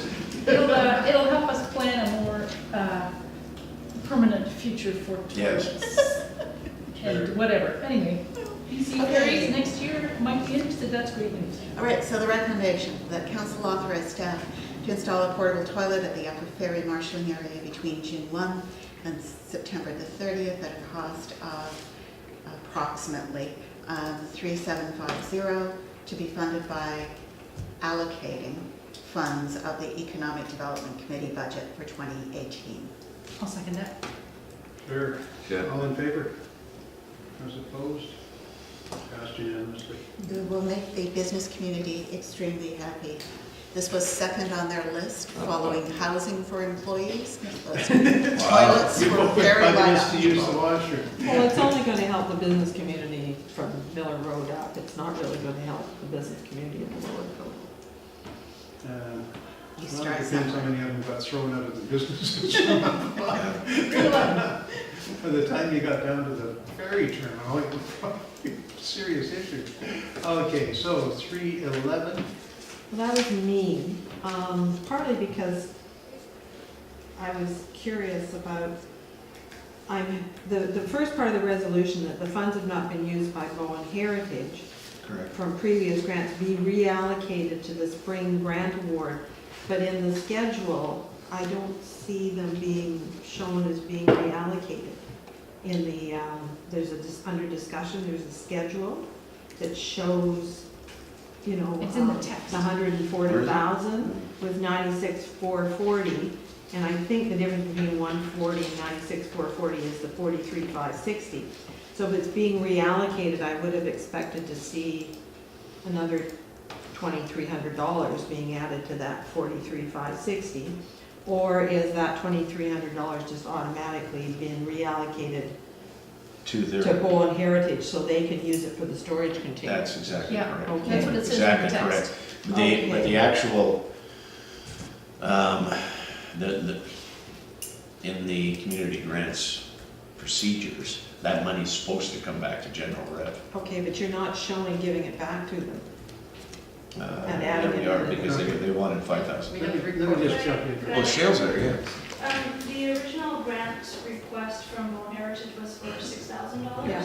And so in discussion, it was determined that if they reduced the amount to $3,815 as the recommended award, and then they could use the funds that they already have in their bank account from the past Yeah, grants. okay, so and I'm quite happy with that, but that's not what the motion says. It says that the funds that have not been used by Bowen Heritage, blah, blah, blah, from previous grants be reallocated to the spring grant award. The motion should say that the funds that have not been used by Bowen Heritage Preservation Association from previous grants, that Bowen Heritage be authorized to keep those funds and use them for the storage container. Yeah, I could say that. Because Put otherwise. towards, put towards, yeah. Yeah, well, I think that's. However you want to say it. Yeah. And then I found it very interesting because we've usually had a huge pile of applications, that there were none. And I'm wondering if it was really, you know, did people not know about it or, you know, why did we receive so few? It happens every spring. I was wondering if it was It's happening, because it's happening in all the different operations, like the foundation has less people, Yeah, the Smooth yeah. Stones has less. Yeah. It's I just, think there's so many households turning over. it could be. You know, I wonder if it's related to the housing crisis and the shifts in households and so many people. Because the associations are all still there, and the groups that were asking for money. Yeah. Maybe they don't have enough. Maybe they've got enough money. We're all rich. Oh, rich. Jill has something to Yeah, say. Shale has I something could to. just add to that, we did have discussion about that very thing, a few applications that were received. When we looked through the list, there was really only 2 applicants that normally would come in the spring that didn't apply. Okay. So it wasn't really that bad. Okay, so can I have a resolution? So I would move that the funds that have not been used by Bowen Island Heritage Preservation Association, blah, blah, from previous grants, be used. Put towards Be this year's. put towards, be kept by, You retained be retained by the Bowen Heritage. by Bowen Heritage. Okay. And that council award the spring they're not grants and aid, they're grants, spring grants and grants and aid, right? Correct. That's what it says here, correct? Oh, I see. Yeah, award grants and spring grants and aid. As follows, Bowen Island Family Place, 10,000, Bowen Island Charity Preservation, 3815, Caring Circle and Wellness Society, 13,000, and Snugcoat House Society, 2,000. Okay, Second. moved and seconded, all in favor? Passed unanimously, I believe. May I just ask a question? When we were developing the multi-year core funding policy, the last time we did it, which was the first time we did it, it came up in conversation that one way of handling people who had those, it came up in conversation that one way of transitioning appropriate people from this kind of funding to ongoing funding would be if they had received grants for 3 years in a row. So my question, I muddled that a wee bit, but my question has to do with the Caring Circle. We've given the Caring Circle $13,000 for 3 years in a row, I believe. Are they at the point where they could potentially apply under the multi-year core funding policy? Yeah, anybody can apply. Same question applies to I think we Family had Place. discussed when the core funding applications were under review, that there was going to be some tweaking of the wording in the policy, Right. which has not been done yet. Right. So the deadline for applications for the multi-year core funding policy is July the 31st for consideration for next year. Yeah.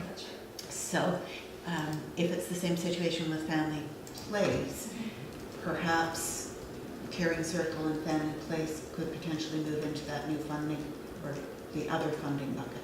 With some rephrasing within the criteria. Within the policy. Is that desirable? Well, we actually have a resolution to that effect, I think, to bring it forward for tweaking. And Shell flagged this for Raj and I yesterday, what you were doing working on a Sunday. So I think if we add that to the June 11th meeting, there was terminology that I'd written down at the time that I think you and Allison had Yeah. suggested. Yeah. So we'll bring that forward and we can revise the policy in time for the next intake of grants. Great. So these folks, if we revise it, we should give a heads up to the people. Yeah. Yeah, great, thank you. Okay, I'm bored, we're adjourned. Your stomach growling. Lunch is upstairs down at the advised me when I went out with the break, and I always went up to get. Oh, I didn't know. Okay. We'll have the closed meeting after,